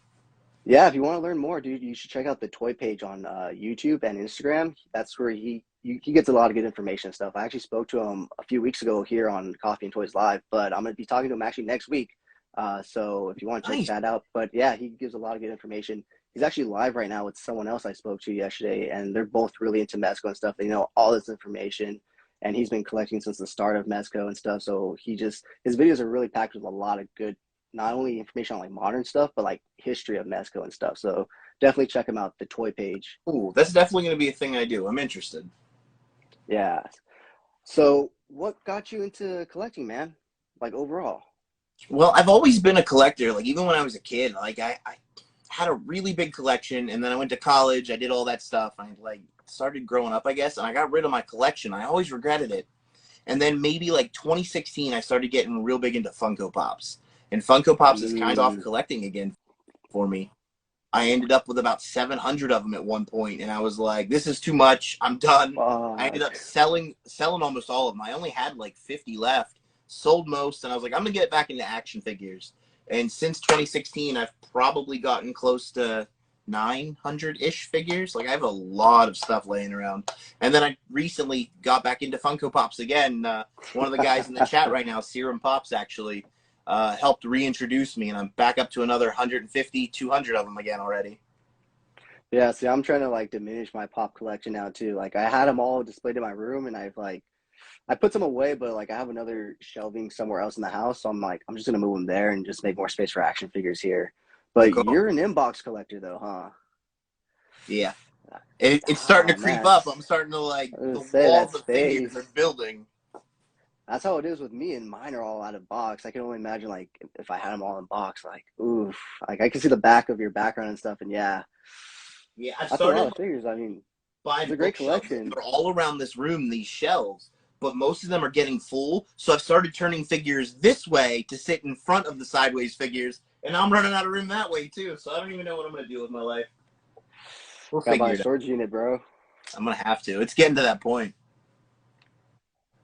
Well, I mean, what were some of the lines that you were collecting prior to your in your first collection? Like, what were some of those figures that you collected before you went to college? Before I got rid of everything, I was really, really heavy into like my buddy Kyle was really into vintage Motu and vintage Star Wars for a while. So I was kind of just riding with him, and he'd pick up some stuff, and I'd go, "Oh, I kind of like that. I'm gonna pick up some vintage Star Wars, and I'm gonna pick up some vintage He-Man." And then the first wave of Marvel Legends dropped, and I was like, "Oh, this is incredible!" So I started buying Marvel Legends back when they were like $8 a piece, and The good I old ended up days. 400 plus all my childhood toys. And then I was like, you know what? I can't have all these toys. I'm going away to school. I gotta grow up a little bit. I gotta let these go. I ended up selling them, using the money to buy a car, and then 5, 6, 7 years later, I was like, I gotta go back. I need some toys again. Yeah, I feel that. Thankfully, I just threw all my toys in the garage and they were there. And then when that itch came back, I was able to start pulling them out. And then I realized that the stuff that I have, they started coming out with like upgraded versions, like the Black Series. I was really into Star Wars. And so I had a bunch of 3.75 inch figures from when I was a kid. And I always wanted larger versions. And then I started seeing the Black Series, and I was just like, okay, I think this is what's going to finally get me back in. And of course, Funko Pops got big, and it's like, You it know, became more acceptable to have that kind of stuff around. And it wasn't like, oh, this nerd and all this, oh, you're a grown man and all this stuff. So it's like, I started, getting into it slowly and slowly. And then next thing you know, it's like 900 figures plus just. wow, that's a way to do it though. Like if you could hold on to that stuff from your childhood and kind of just incorporate it in, like you have a nice, well-rounded collection. Yeah, well, my uncle, he's been collecting since I believe the 70s, bro. Whoa. Yeah, he recently moved out of his house and into like another home, and we were helping him and stuff. And he had literally like wave one of McFarlane Spawn figures in boxes, like literally like packs. Like it looks like he went to the back of Target, just got the box, and just bought them all. It literally says McFarlane Toys on the side and everything. I'm just like, wow. That's so cool though. Like just to be able to like have that stuff and that like amount of time. Imagine all the things you've seen, all the figures, all the new waves, like every new drops. That'd be cool. Just like the evolution of toys, like Yeah, themselves, like how much they've changed, like going from like the Power of the Four Star Wars toys to like Black Series. a It's huge crazy. difference. Huge. Oh yeah, oh yeah. Even just the 3.75 inch from back in the day were, even though those were good, nowadays they come with way more detail and stuff. So. Yep, that new Mithril figure that just came out in the vintage collection. There's more details than any Black Series figure I've seen this year. It looks fantastic. Yeah, I mean they're getting really good with those. The only Yeah, thing is, Black Series is kind of like on the decline a bit. They're kind of like starting to like not even pay too much attention to it. It seems like nope. not only that, but they're like not even giving us what we're getting our money's worth. You know what I mean? They're giving us a figure without a cloak if it's a Jedi. Sometimes they're not giving us. I don't know. I feel like sometimes they should give us like extra hands, or like the removable helmet should be an alternate head. Especially for It's that so weird. price. With the prices going up, like it feels like we're getting less and less. It's so weird how Black Series is under Hasbro, but so is Power Rangers and Marvel, and Yep. yet those two will give you way more for your money and so much better. Yet Star Wars, which is arguably probably bigger than those two, can't even do that. You know what I mean? It's Like wild. Marvel, it's all under Hasbro, yet the the teams won't communicate. It seems like. Yeah. Well, even if you watch like the fan figure YouTube shows when they release the new waves and such, the Star Wars team just seems completely clueless. I remember the one time Patrick had said something about stormtroopers that just wasn't even like, I don't know what he was talking about. And then he was talking about the box, and he was like, "Yeah, it's a Death Star cruiser, and it was a TIE fighter." And we were like, "Have you seen Star Wars, Patrick? We're a little concerned." And then the Marvel team just knocks it out of the park every single time. Oh yeah, you can tell those guys are fans though. You can tell like those people are fans. There's no communication, and you could tell like fan versus not fan all the time.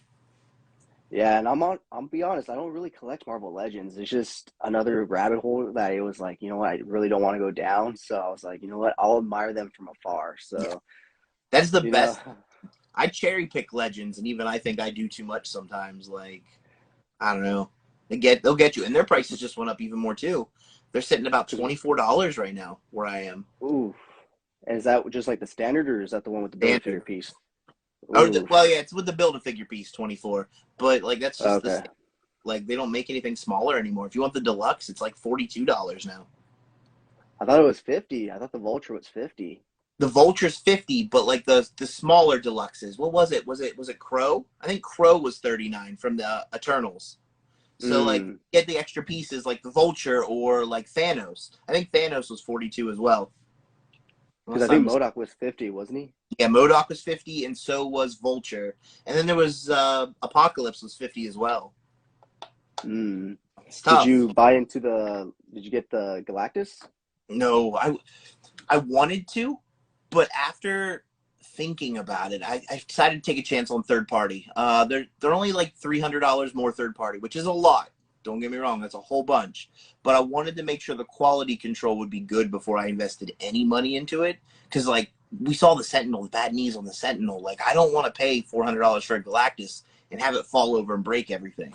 So I would rather wait and see how the reviews and stuff are. And then I don't mind paying a little bit extra if I know I'm getting a good figure. And some of my local comic shops down the road will actually have it pretty close to retail. They're selling the Sentinel right now for $550 down the road. So I have no worries about buying a Galactus for $550, $600. It's like $100 more. Like, I'm fine supporting local. It's cool. Yeah, see, we don't got local here. We just have local scalpers out in LA, dude. So that's what I'm hearing. People on my TikTok, every time I post about finding something, people are like, "No, we haven't seen anything in months. Scalpers everywhere, dude." And I'm like, serious? There's like no scalpers where I am. I don't see any of that action over here. It's because honestly, I don't even know, but I think it's just the fact that out here you have to hustle. You know, it's not cheap to live out here. Yeah. So if anything, that's probably some people's side hustle. You know, like that's just their extra spending money, their extra rent money, whatever it is. They're able to go to Target before they have to clock in, and they're able to find those figures and flip them for outrageous amount of cash. You know, go and snatch up those GI Joes for $20, flip them for 70 each, and you're good for the month. That's smart. Exactly, man. Exactly. You'd be surprised that like figures that don't even like are just on pre-order. Sometimes they'll start popping up on offer up for like 3-4 times their price. They're like, oh, order confirmed. Like, come on, dude. Like, it's just like, thankfully though, I have been able to meet a few people within the Mezco community that have been reasonable, and I've been able to collect some stuff that has been like actually closer to retail than not, because a lot of people will try to oversell Mezcos a lot. That's cool though that you have that connection. Sometimes you need that in the collecting world because it's tough to get things sometimes. Yeah, thankfully I finally met this one guy actually through offer of I was buying a figure off him, and we started talking when we met up, and it turns out like he lives in my area, he goes toy hunting all the time, and then like now we help each other out. He'll find stuff for me, I'll find stuff for him, and like it works out. It's like cool. Like you said, you have to have those connections and stuff. That's good to find, good to have. Yeah. Yo, what's up, Ish? Thanks for dropping in. I'm getting a lot of people in the chitty chat. Yeah, I mean, I have my laptop right here, but I keep forgetting to look down. It's weird to be on this side of the live stream, because usually I'm the one conducting, and I'm like trying to read comments at the same time. So I'm trying to focus and not read the comments down here. But you usually go live on YouTube, though, right? Yeah, usually on YouTube, and I did my first TikTok live last Saturday as well. I did YouTube and TikTok. Oh, yeah. Yeah, I was watching you on YouTube, and you're talking about it. Yeah, it was actually pretty okay. Yeah. It worked out well. I've never done an Instagram live. I'm gonna have to try it one day. Yeah, I had never done these, and then like I said, I started watching the toy page, and you signed his friend and stuff, and I was like, you know what, this seems really cool. And part of 2022 is like I wanted to reach out to more members in the community, start talking with them, building connections, kind of like I did with you. And I brought him on, and I had a lot of fun talking to him live. So I figured, why not do this every week, but like with somebody new if I could, like I said, That's start cool. building those connections. Because I think you and I actually started our YouTube around the same time. It was like right at the start of the pandemic and stuff. Yeah, Yeah. I started on Halloween a year ago. So it's been about 13, 14 months now that I've been on. Yeah, so I mean, but you significantly blew up, man. I think it's all your under the shelf toy hunting, man. It's been weird, man. Like it was completely unexpected. That's how it I goes. I built this whole YouTube thing. Like I got my community and we started shooting up, and things were going good. And then it started to slow down a little bit. And I went on TikTok and just started doing shelf stuff. And one of my TikTok videos got 10 million views, and then people just started Oh pouring in. shit. Yeah, I got 10.7 million views. I got like 800,000 likes on a video, and Oh like shit. people just started flocking to the channel. And I'm close to 4,000 subs on YouTube now too. Like it's just Congrats, spiraling. man. Congrats. Thank you, thank you. It's That's been how a it goes. You while. got to use everything at your Yeah, you got to use everything at your fingertips that you can, man, right? Use the free tools you're given, man. Now every little piece helps. Exactly. Well, congrats, man. I'm glad you're doing great. I'm glad your channel is doing great. So what do you have planned for your channel this year? Do you just the same stuff, or do you want to add new stuff, or where do you want to go with your channel? Well, I want to keep doing a lot of the same stuff that's been working, a lot of toy hunts, a few reviews, and some odds and ends. But I recently signed on with a sponsor. A company called FUD reached out to me a couple weeks ago. And in talking to them, we've kind of became friendly with each other. And we've worked out this idea for me to become kind of their toy and collectibles guy for this new app Oh, that they're launching. nice. They're going to put out an app in March and kind of teach people how to side hustle and like what toys to invest in, which wrestlers to buy that are going to be worth money in a few years, what Marvel Legends to hold on to, what you should get rid of now and maybe try to pick up later. And they want me to be that guy for them to kind of give advice to up and coming collectors like, hey, buy this Funko Pop. It's coming out today. It's going to be worth $100 in a couple weeks. Go pick it up. So they kind of want me to do more content like that to kind of guide new collectors into what lines to pick up, what items to pick up, and then kind of just give them advice like, hey man, hold on to those Black Series figures for a while. Let go of the old red box. Some of those red boxes are just stinkers. They're not going to be worth anything. And we're getting new Yeah. re-releases with the new boxes. They're going to be worth a little bit more. Go grab those for now. And just to kind of help the community, especially like folks that don't have so much money to collect on a budget or to use their money more wisely so that they don't go broke collecting. Oh So yeah, especially with the prices going up, man. It's starting to get a little ridiculous. Like you really yeah, have to pick and choose now. It seems like you can't really just go and be like, "Oh, I'm gonna go pick up 50 figures." It's like that's you exactly gotta it. like look at those 50 and be like, "Okay, I'm gonna pick up five, maybe." Yeah, so I think I'm gonna do like a weekly video series where I'm just like, this week on Amazon, this, and this is on sale. Go to GameStop and grab this. This is on sale. If you want the most bang for your buck, make sure to pick this up. It has more accessories. It looks better. The box is cleaner. That kind of stuff. So I'm gonna try to push the community in a new direction while doing the same thing that's worked for me for the last year. Good, man. Good. I'm glad. Happy to Yeah, hear, man. yeah. So, let me see. Let me see. So, what ultimately made you want to make a YouTube, man? That's a good question. So, pandemic, of course, started, and I work at an essential job. Like, I still worked every day during the pandemic, but I noticed that there were a lot more people being creative when the pandemic happened because they didn't have anything else to do. And I was sitting at home one night with my kids. I have a son and a daughter, and I love pro wrestling, obviously. I have a bunch of pro wrestling stuff. And there's an independent wrestler named Ethan Page, and he wrestles for AEW. He used to wrestle for Impact. He's kind of an indie guy, but he's really, really funny, really big nerd, and he collects action figures. And he does a weekly vlog where he takes you behind the scenes of pro wrestling, kind of shows you little things from the locker room and stuff. Well, he did a video on his man cave at home, and he had the complete Spider-Man wave from Toy Biz, the '94 Spider-Man on the wall. And he was Oh showing his shit. figures, and he was showing his statues, and he was showing that Toy Biz wave. And he was like, yeah, I do toy hunts, and I go to Target, and I film myself buying figures, and my wife supports me. And I was thinking, I go to Target and buy toys all the time. Why am I not recording it?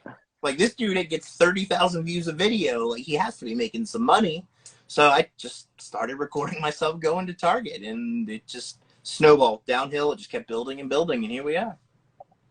Nice, nice. Good That's old good to hear, Ethan man. Page. I mean, yeah, I mean, it seems like you said, it seems like a lot of people got creative during the pandemic and stuff. You know, they needed that outlet just to do something and, I guess connect in a way with other people and stuff.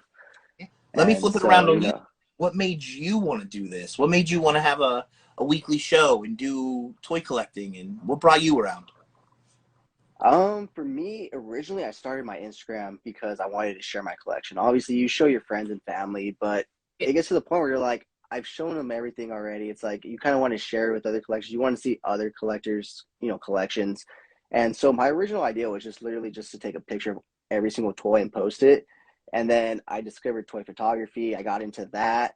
And then I started watching, reviews and stuff. And I was like, you know what, this seems pretty fun and a way to connect with people. People will leave comments. You can talk back with them, and then so kind of like you, just started snowballing. And I was like, okay, I'll put out 3 videos in a week. Now it's like every single day, I would do reviews Monday through Thursday, behind the scenes video for toy photography on Friday. And then now Sundays are my podcast days, so Like, for a while I wasn't doing a podcast, but I was like, you know what, I kind of want to get in front of the camera and kind of put a face to the voice and the name, you know what I mean? We hide behind like pictures and stuff, or kind of like, I think that's why you blew up, was because of your fireside chats, man, because your personality, and you were just chill, and you were just like, you were just there.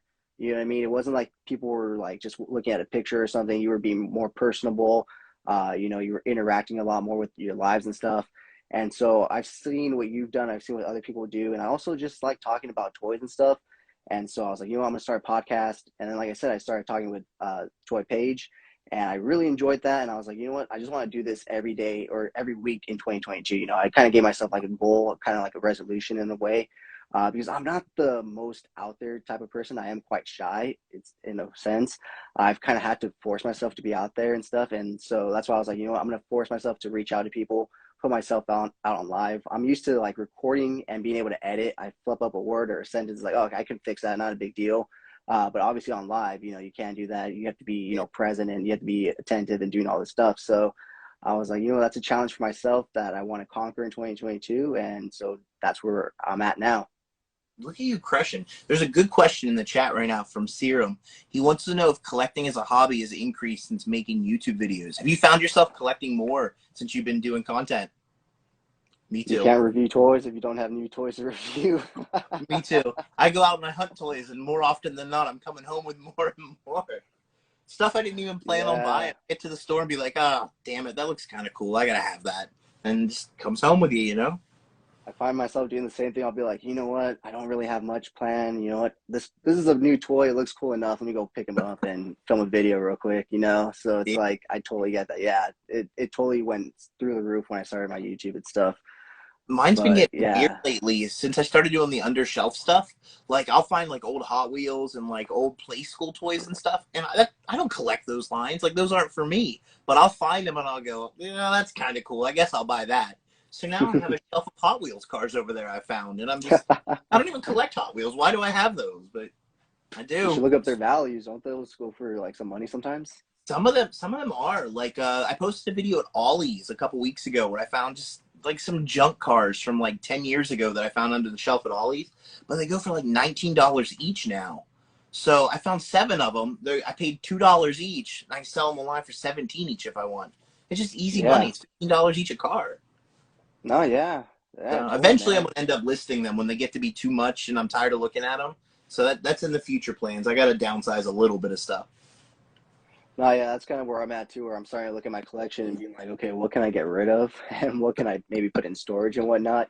So Like, yeah, looking it's gotten behind to you, that you have point. like a loaded section of stuff going on. Yeah, I mean, yeah, and this is just like one corner of my room. I Oh mean, man, oh man, if I showed you the other side, I don't know if I should. It's like kind of a little messy. It's a little messy, but yeah, I feel it. mean, this is kind of like I kind of put it together just specifically for my podcasting and stuff. I mean, obviously it's also just display purposes, but yeah, Looks good it's though. quite a lot. Thank you, man. Thank you. Appreciate it. But what was I gonna say? you do most of your videos, like you said, you do a few reviews, right? Yeah, I've done like 8 reviews, like one every couple months, but mostly I stay away from that. It's such a hard niche to break into doing reviews because there's so many people that do toy reviews. And if you don't get a Yeah. new toy before anyone else, it's kind of like just yelling into a cave. Like there's a lot of noise in there. Your noise kind of matters. So I try to stay Yep. away And from that. It's not my normal zone. yeah, and that goes back to me like in my collection just growing exponentially because yeah, and then you're going madly around to every Target and Walmart trying to get that figure first and stuff. I've kind of given up on that. I'm just like, you know what? I'll get it. I'll put it out when I put it out, and if people like my videos enough, they'll come and check it out at this point, you know, because so many people, like you said, it is a hard niche to get into and stuff.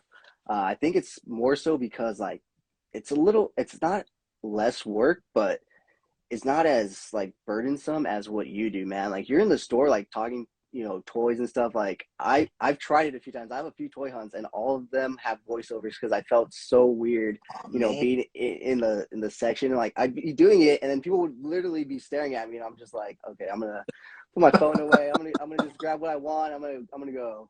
So I gotta commend you on that, man. You do some you do some good stuff, man. I'm lucky enough to live in an area where there's not a lot of people. Like I live like in the panhandle of Maryland and West Virginia and Pennsylvania, like where those three states connect. And it's not really that populous. I live far from a Target. I have to drive an hour to get to Target. But even the Oh. Target that I go to, there's not many people there. So I can have the entire toy section to myself and I can just record it Mm. like, all right, this is easy. Or if there is somebody, there's one or two people and like I'm a big dude. I'm 6'3", 240. So I walk around talking to myself. People just walk away from me. They're like, "We're leaving that guy alone." He's a big Yeah, I dude. feel you. Yeah. Well, for me, I'm a bodybuilder, so like people look at me and they're just kind of like, "Well, what is this bodybuilder talking about toys for?" You know what I mean? It's just like at least during the holidays, it feels a little easier being in the toy section because it's like, oh, he's probably buying a toy for a kid or Yeah, something. You know what I mean? But yeah, thinking I mean, is I've you. tried. That's funny. Yeah, I've tried, man. I've tried. And I'm just like, you know, it just feels a little too awkward for myself. But that's why what you do is pretty cool and stuff. You know? I've done So 2 voiceovers. I like to do them in person. So I feel like when I do voiceovers, you get like fake reactions. Like you're like, "Oh, cool, look at this on the shelf." Whereas when you're in the store, you can really just like let your personality go. But you do have stuff to deal with, like people talking to you, employees following you, like music that plays way too loud sometimes. So there's a lot of stuff to kind yeah. of navigate when you do that.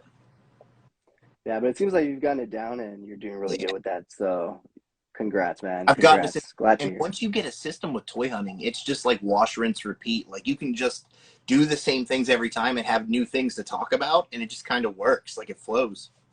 Yeah, so I was gonna say, it seems like you always have something new and interesting to talk about, and like I said, it's honestly your personality too. Like the stuff, like you'll call it like stormy boys and stuff like that. People just Like catch on to that, you know, and they enjoy that kind of stuff, that light humor, just that positivity and stuff. And I think that's another thing is like your channel is always so positive. You're always so upbeat and stuff. Even when you are tired and stuff, you'll be like, "I'm tired, but you know, we're on a toy hunt. Let's go see what we yeah, can find." You know, so I think that's really what it is. Like your upbeat and your positivity. It just like it draws people. You know. that's cool. I like that. Thank you. Yeah, no problem, man. So I see you're a KC fan. Yeah, I'm a big KC fan. My uncle's actually from Kansas City. And when I was in the 7th grade, the very first football game I ever watched, like I wasn't a big sports guy as a kid. Like my parents are really big rednecks. They're very like typical West Virginia type. So we watched a lot of NASCAR and stuff when I was a kid. And then when I got into middle school, I was like, I kind of like football. And my uncle was like, yeah, you got to watch the Chiefs. You'll like the Chiefs, boy. And I'm like, all right, let me check it out. And the very first game I saw, they blew the Dallas Cowboys out of the water. It was like 48-12. And I was like, yeah, Kansas City's awesome. I'm going to be a Kansas fan. And then they lost every game for the next 10 years. Like they were terrible.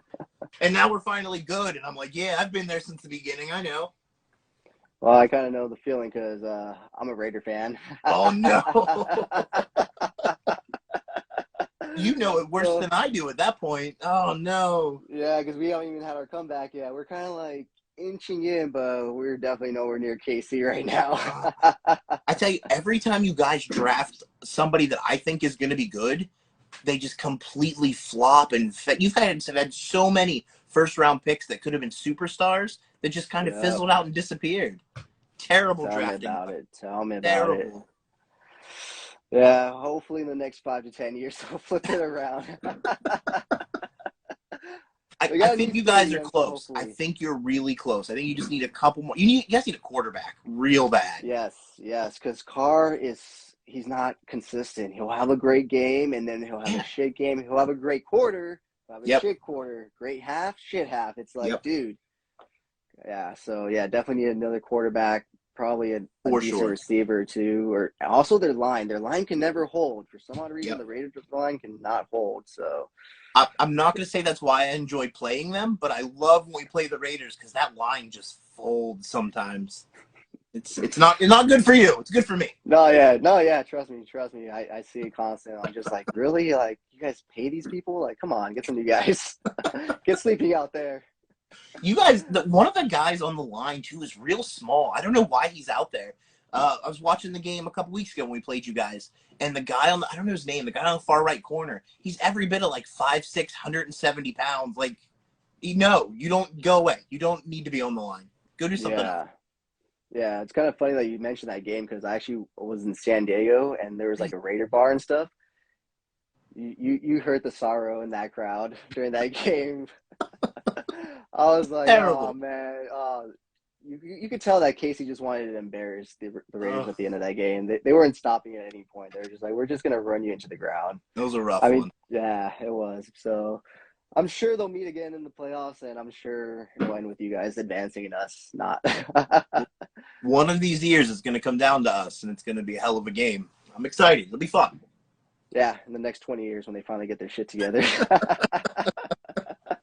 Been about 20 years since they've had it together at this point. Yeah, I mean, I'm 24. I've never seen them have a winning season. Oh, God. Yeah, That's so right. that's what I said. When it comes, it comes. I've waited this long. I can wait a little longer. Yeah, you got plenty of time. It's going to happen. Yeah, hopefully soon. Serum Pop Um, asking if I get recognized when I hunt.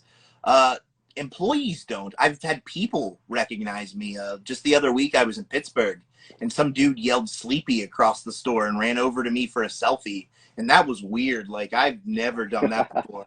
Dude was like, "My son's never gonna believe I met you. We watch your videos all the time. Can I have a picture?" And I'm like, "I'm just a regular dude. Like, you don't want a picture with me, man." But we took a selfie. It was kind of cool, but weird. yeah, I mean, I'm sure it's gonna happen more and more now that you're at Fort. I mean, like Yeah. you said, you're in a smaller state, but I'm sure you have fans in your state, man. I'm sure you Oh, have fans there. sure. It's and the So bigger my TikTok gets too. Like I always thought YouTube would be like what pushed me up higher, but TikTok has been wild lately. I'm almost at 40,000 followers on TikTok now, and like I have brands yeah, reaching out to me like Ollie's. I know you guys don't have Ollie's on the West Coast. I don't think. yeah, I see yours and Rocco's Yeah, YouTube videos, and you guys are always going to Ollie's. I'm just like, you guys suck because they get we have like Marvel nothing like that. Transformers for like $6, and I'm like, yeah, we're taking all those. Well, they followed me on TikTok today and asked if they could sponsor. Like, they were like, hey, can we do something together? Like, we'll send you a gift card if you spend it at the store and record. And I'm like, yes, You're let's like, go. hell Let's yeah, run that back. yeah. So, Wow, that's like great, 40K, man. I'm going to try to push for 100K on TikTok this year. We'll see how that goes. Nice. I'm sure you'll do it within like 4 to 5 months, man, because you're I'm on that liking it. rise. You're You're on that hired. You're rise. my new hype guy, by the way. Like, after this stream, Thank you, man. we're going to work that out. Appreciate it. Sounds good, man. I appreciate it. Um, why Sleeping Collectibles? Where did that name come from? Good question. Before I did YouTube, I had this idea. It's gonna sound silly to say it out loud. I wanted to have my own clothing company. I've always been a bit of an insomniac. I don't sleep much. I don't know if you can tell from a lot of my toy hunts. Like, I'm out at like 5, 6 in the morning going to Walmart sometimes, and I go to Target, and I'm at Target when it opens at 8, and I live an hour and a half from Target, so I'm leaving my house at 6:30 to get there sometimes. It's because I don't sleep. I'm kind of an insomniac, and that clothing company that I wanted to make was going to be called Go to Sleep Clothing, because it's a reminder to myself that I need to not be awake right now. Go to bed. And I had all these designs drawn up. That's where the grizzly bear from my logo came from. I have a Mm. tattoo on my arm. It's a grizzly bear in a spacesuit. Cool. I kind of want to like incorporate that into clothing. And then I got bored. I didn't want to do it anymore. And I started doing YouTube, and I just brought it over with me. Go to Sleep became Sleeping Collectibles, and we rolled off from there. Well, at least it has an interesting backstory, man. And I mean, it's not dumb to want to do clothes. I mean, I actually had a friend back in high school that did that. You know, he created his own brand and stuff. Really? And yeah, and I mean, he did it for a while and he kind of got out of it now, which is kind of interesting because now he actually runs an online toy store. And That's so cool. he sells, yeah, he sells like Funko Pops and like Pokemon cards and like Japanese cards and all that stuff with his girlfriend and stuff. So it's kind of weird how we both ended up kind of somewhat in the same area, despite us not even being into that kind of stuff back in high school and stuff, you know? That's kind of awesome. I dig that. That's fun. Yeah, so that's interesting though, but yeah, that's a really cool name, by the way. I think that's also another thing that draws people. It's like it's such a unique name, you know. That's what I was But hoping where for. I wanted something unique, something that would stand out a little bit. Because I noticed like a lot of people when they do channels, they're like, "Oh, I'm John's Collectibles," or "This is Collecting with Tom," and I'm like, I want to do something better, like something unique. Yeah, no, I totally get that, man. So where did the under the shelf hunting come from? Was it Rocco or was it something that you just found on your own? Well, it started with who was it? It wasn't Rocco. I saw Rocco's video a couple when I first started a year ago. We saw Rocco's, but there was another toy hunter. I don't remember his name. It might have been IE, maybe IE Toy Hunter. I saw him lift a panel once. I think it was him, and he found a Marvel Legend, like a newer one. And I was like, that's so weird. And then you obviously you see the people who like kind of stage it and they'll hide like modern stuff under there and be like, oh man, I found somebody's stash. And I was like, I wonder if Yeah. that really happens for real. So I just started lifting panels and I didn't find anything for the longest time. And then I started finding stuff. And it would always be like a Hot Wheel here, or a couple Marvel Legends here. But as you do it for a while, you kind of know where to start looking. Like they're not really hidden in the action figure section. You have to check the Hot Wheel section or in the furniture. I've started finding figures like in ottomans and stuff. People like hiding them for later, people waiting for payday. The other day I found four GI Joe barbecues and a couple Diamond Pikachus that were hidden that were clearly reseller stock, like people who are listing Wow. them online, and then when they sell, they go back to the store, buy it, and then immediately ship it, so they're not out any initial cost. So I started getting petty. Like whenever I find people's stashes, I like to put them on the shelf and like kind of be I'm like, oh, sorry, bro, your shelf's wrong, or your stash is ruined, and then just like putting it on TikTok to be a jerk, and like it blew up like wild, man. Like one video Yeah. 10 million views, and I was like, whoa, I need to do this more often. Yeah, and you're starting to find a lot more stuff now too. Like you said, you don't even just look in the action figure section anymore. That's actually it's funny that you said that because I've actually gone in other sections because of you and found a few things. Like I think it was during the Suicide Squad Mcfarlane wave. I was like Yeah. looking for it, and I went into the furniture section, and yeah, sure enough, it was in one of the cabinets and stuff. Like there was like three of them there, and I was just like, yeah, Why? And I get it. Like, I know people, some collectors don't have money. They want to, like, save the stash for later. Like, I get it. I do. But I don't know these people, so I don't really care. Like, I'll find your stuff, and it doesn't hurt me at all. I don't care. I will post your stuff online. no, yeah, just like you said. Also, just like you said, sometimes there are still kids that play with action figures, and if Yeah, they that's go another to thing. the store and there's none, it's like it kind of is like, well, it sucks for them, they're the demographic. I mean, yeah, I mean, we're kind of starting to inch in on it because they're Yeah, not so much into it, but at the same time, a kid should still be able to go to a store and pick up an action figure. that's it. And then, like, even in cases like me, like I said earlier, I live an hour away from Target. If I drive an hour to go buy a toy and I want that new Star Wars, and I go there and there's no Star Wars because somebody's hidden it in the ottoman, like the other person, like someone like me, might not know to look there. So I'll find it and put it back on the shelf. Like if I drive an hour, man, I really want to be able to find something, you know? Oh yeah, exactly. Oh yeah. Yeah, but I mean, you're doing the good in this world, right? You're finding Yeah, everybody's stashes and either picking it up for yourself or leaving it for the kids. I buy so many people's stashes. Like it's part of what's wrong with my room. I keep picking up other people's stuff. I'll look at it and be like, I didn't really want that, but now I kind of do. Like, and I think some of it's the allure. Like I found it, so I'm like, yeah, that's mine now. It's that Yeah. rush, right? It's It like that is. There's a little little bit bit of of rush. serotonin in there. Yeah, it's kind of like when you find that new wave first, and you're like, "Oh shit," and you're like, your hand's shaking a bit. You're like, "Is it real?" That's the good hit right there because you get it and you're like, I've got this before anyone. This is awesome. I hit that Yes. with the last wrestling wave, '89. My Walmart got it in before anyone else.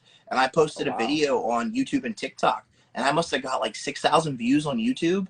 And then I got 40,000 on TikTok in one day. And I was like, got it first, man. Get those views. Yeah, that's how it goes, man. That's the thing. That's why I said, it sucks a bit as a toy reviewer because yeah, you have to be on top of it. You have to have the latest release. That's why I said I've gotten to the point where I'm just like a little more laid back, and it's like people will see it if they want to see it. If not, they can watch someone else's. So because Exactly. it's starting to get a little out of hand. Even I can admit that. So, what are Uh, some of your favorite lines to collect, man? Like I know you're right into now, AEW, WWE. yeah, I'm really heavy into AEW right now. I've started collecting a little bit of WWE again. I got out of WWE for a while. I'm back. Marvel Legends, I've been picking up a little bit. Black Series. I've got too many lines. I'm in deep. I need to start narrowing out a little bit. I've started dabbling in NECA a little bit. I probably Ooh, have what'd you start doing? huh? What'd you start doing with the NECA section? Like horror figures, movie figures. A lot of pop culture stuff. Like I had to have the boys line. I love the boys, so I scooped Oh, both of those okay. up. I started grabbing the gargoyles. I have pre-orders in for gargoyles. I got that Goliath, Alien, NECA Alien. I have 5 pieces from that now.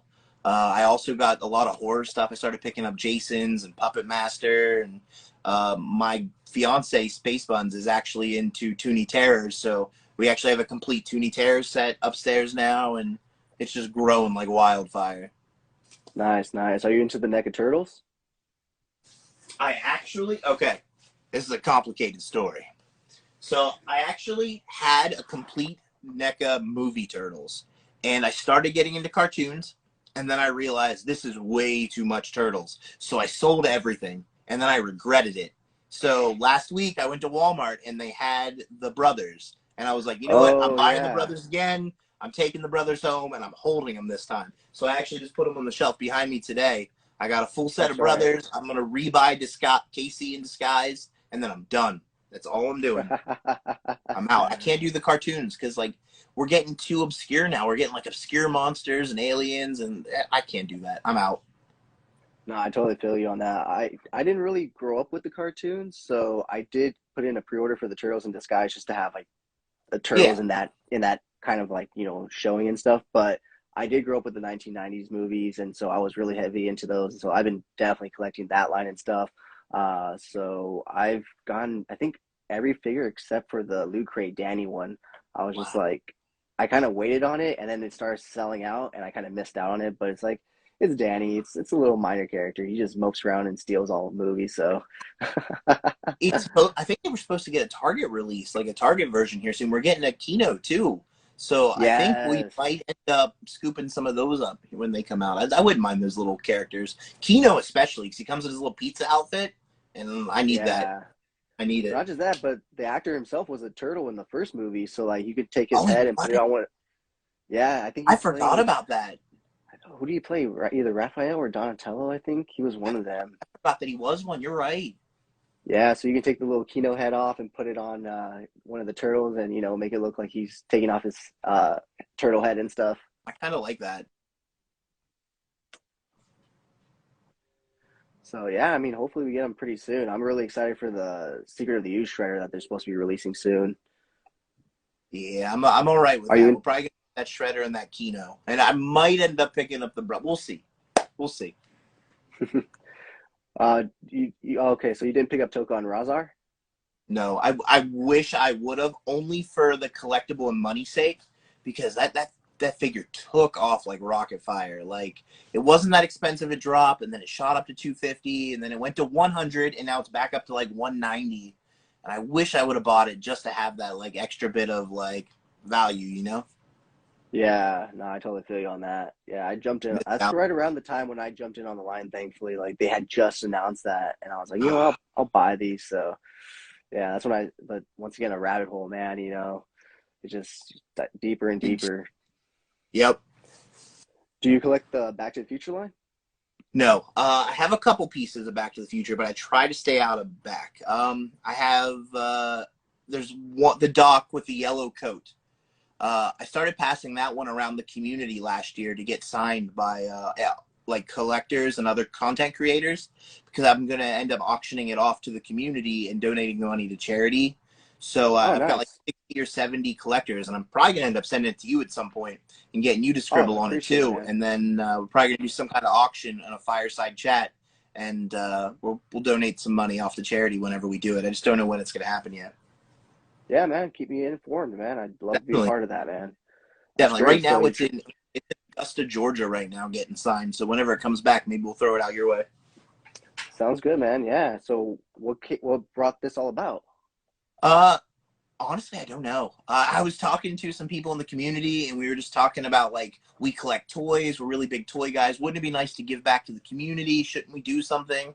And then we started looking up like September, October is Childhood Cancer Month, and I was thinking it'd be really cool if we did like a stream and we auctioned off some toys and then gave money to a children's hospital or something. So the idea came from that, and it kind of got bigger and bigger and bigger, and I couldn't do it in October because the pieces weren't in place yet. But now, like with stuff amassing around me and this figure going out to get signed, I think come next October we're gonna have a really, really big auction. We're gonna do something fun. Well, sounds good, man. Yeah, definitely keep me informed. I'd love to contribute and be a part of that, man. Definitely.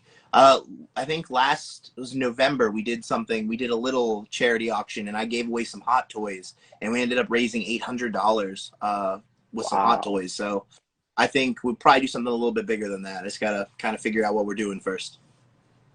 Sounds good, man. Sounds good. Like I said, yeah, definitely keep me informed. I'd love to be a part of that and, contribute. So definitely keep me informed. Um, so let me see. What are you looking forward to in 2022, man? Toys, movies, because, obviously toys are connected to movies and stuff. So Yeah. are there any movies that you're looking forward to? Doctor Strange. I'm real heavy in the MCU right now. I'm ready to see this storyline wrapped up. So let's dive into Doctor Strange. I'm ready for the Obi-Wan show on Disney Plus. I'm really, really big into shows like Lock and Key, that kind of stuff on Netflix. So I'm excited to see that and give some indie comics some love. I like that a lot. I'm really hoping we get a show for Something is Killing the Children. I really like that book a lot.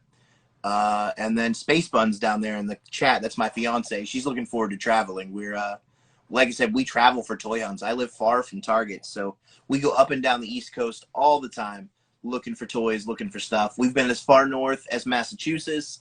We've been to Florida twice. We drove out to Chicago to hunt toys, and we're probably Wow. going to push it further this year. We're going to do something new. Maybe even come out to the West Coast. I have some friends in Los Angeles that want me to slide out, so we Yeah, might end up definitely. making Let me know. traveling the coast a little bit. We'll see how it goes. Yeah, let me know if you come out this way. I'd love to meet up with you, have some Definitely. drinks, go on a toy hunt or not. You know what I mean? Definitely. But I no, also might fly out to England. I've got some folks over sorry, what? in UK that want me to come over, so we might do that. We'll see. We have a lot of plans. Oh shit. Oh shit. That's Yeah, far, man. I mean, that'd be a cool trip, cool fucking video. So sounds like it'd be an definitely. interesting trip. It's one of those things where the bigger that my channel gets, I've started making some good revenue off of YouTube. So it's allowed me to be able to do more and go visit and hang out and like meet other creators and do stuff. So I'm excited. Hopefully we keep growing. Hopefully we keep moving. Jack Brad just joined and wants to know the thoughts on the NFL. I'm just going to hold up my shirt real quick. Stretch, and we're moving Yeah, I on. don't know. Yeah, yeah. We touched on that a little earlier, and We we're did. past that. Me, I'm past that. You can brag a bit more if you want. What about you? What are you getting into in 2022? I'm a big Batman fan, so I'm really looking forward to the new Batman movie. I'm really hoping for a good one, So hopefully Ooh, Robert Pattinson can give us a good Batman. that But would be also nice. traveling too. But yeah, traveling too. I mean, last year I did more traveling last year than I ever have in my life. So I'm looking to probably double that this year, hopefully. Kicking off actually in a few weeks, I'll be going back to Maui with my girlfriend. Oh, that sounds so nice. Yeah, I had never gone to Hawaii in my life, and then in the last 3 months I'll be going back. Like this will be my third time. Do you like it? Is it fun?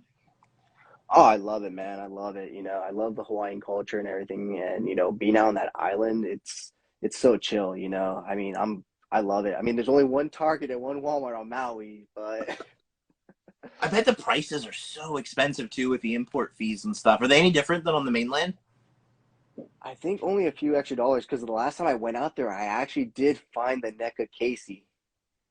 Oh no, that's awesome.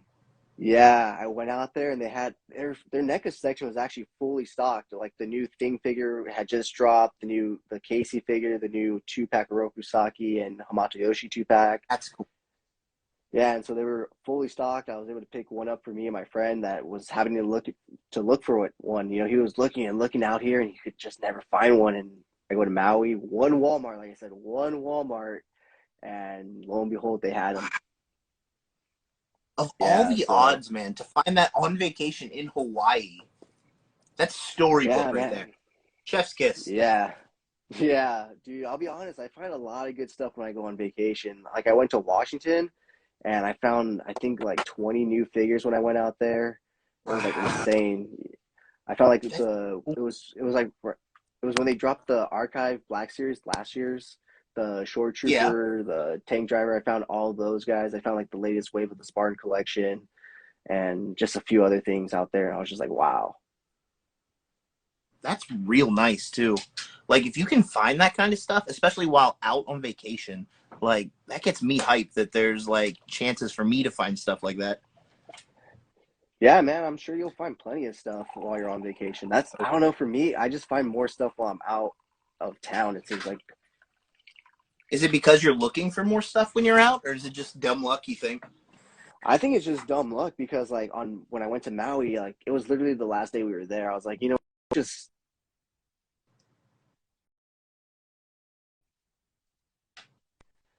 sometimes it's just like okay, we're passing. It's actually after Maui, I went to San Francisco, and on the way home, there was like one Walmart before like a long stretch of nothing, and I found the new NECA, the American Werewolf in London, the demon Nazi figure. Yeah, Yeah. it just dropped. Let me see.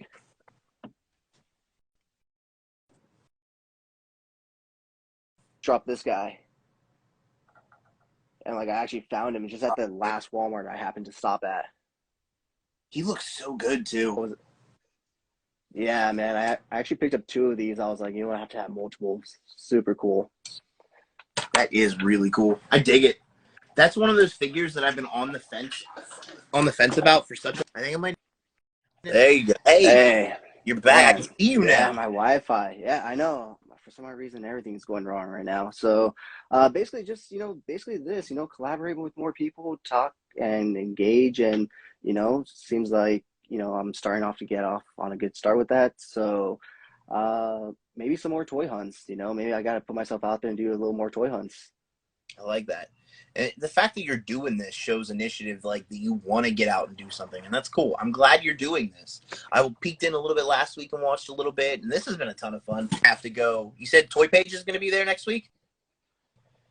Yeah, the toy page she'll be here next week. So Oh, if you want to get some Mezco information, we're definitely be talking some Mezco. So just yes. tune in Keep for that and it stuff. for that one. I'm trying to find out a little bit.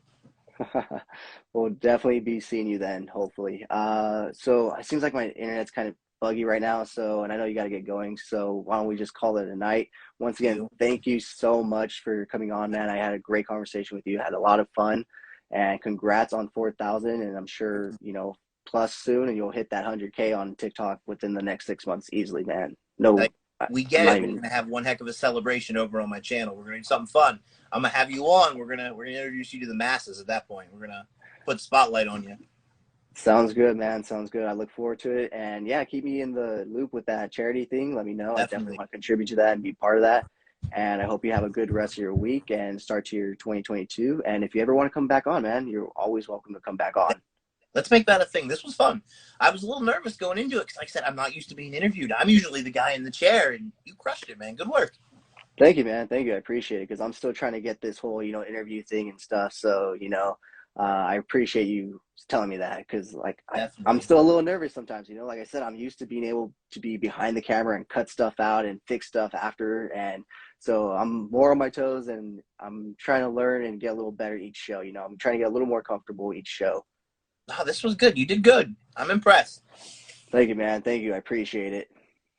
All right. You have a good night. Everybody in the chat, thanks for hanging out. Thanks for chilling with us Yes. tonight. Thank you so much. Thank you so much, guys. All right, sleeping. Have a good rest of your night. Hopefully you get some sleep. Later days, man. Have a good one. Later, man. Later. Thank you so much for sticking to the end of this video. If you enjoyed those pics, you can find the full images over on Instagram at CoolFigurez. And I do have a separate Instagram account for my more thought out, planned out, more edited pics called Epic Shots by CoolFigurez. Check it out if you like what you see. Leave me a follow there as well.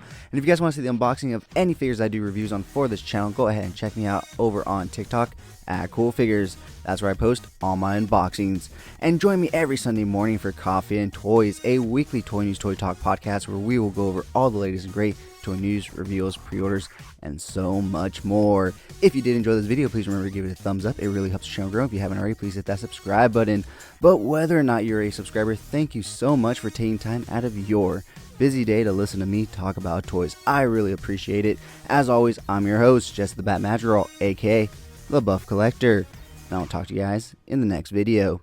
Thank you so much to this channel sponsor, CoolFigurez Store. Check them out for all your Funko Pop, anime, Pokemon card, and toy print needs. And of course, use code CoolFigurez at checkout for 10% off your order. CoolFigurez Store. Check them out, guys.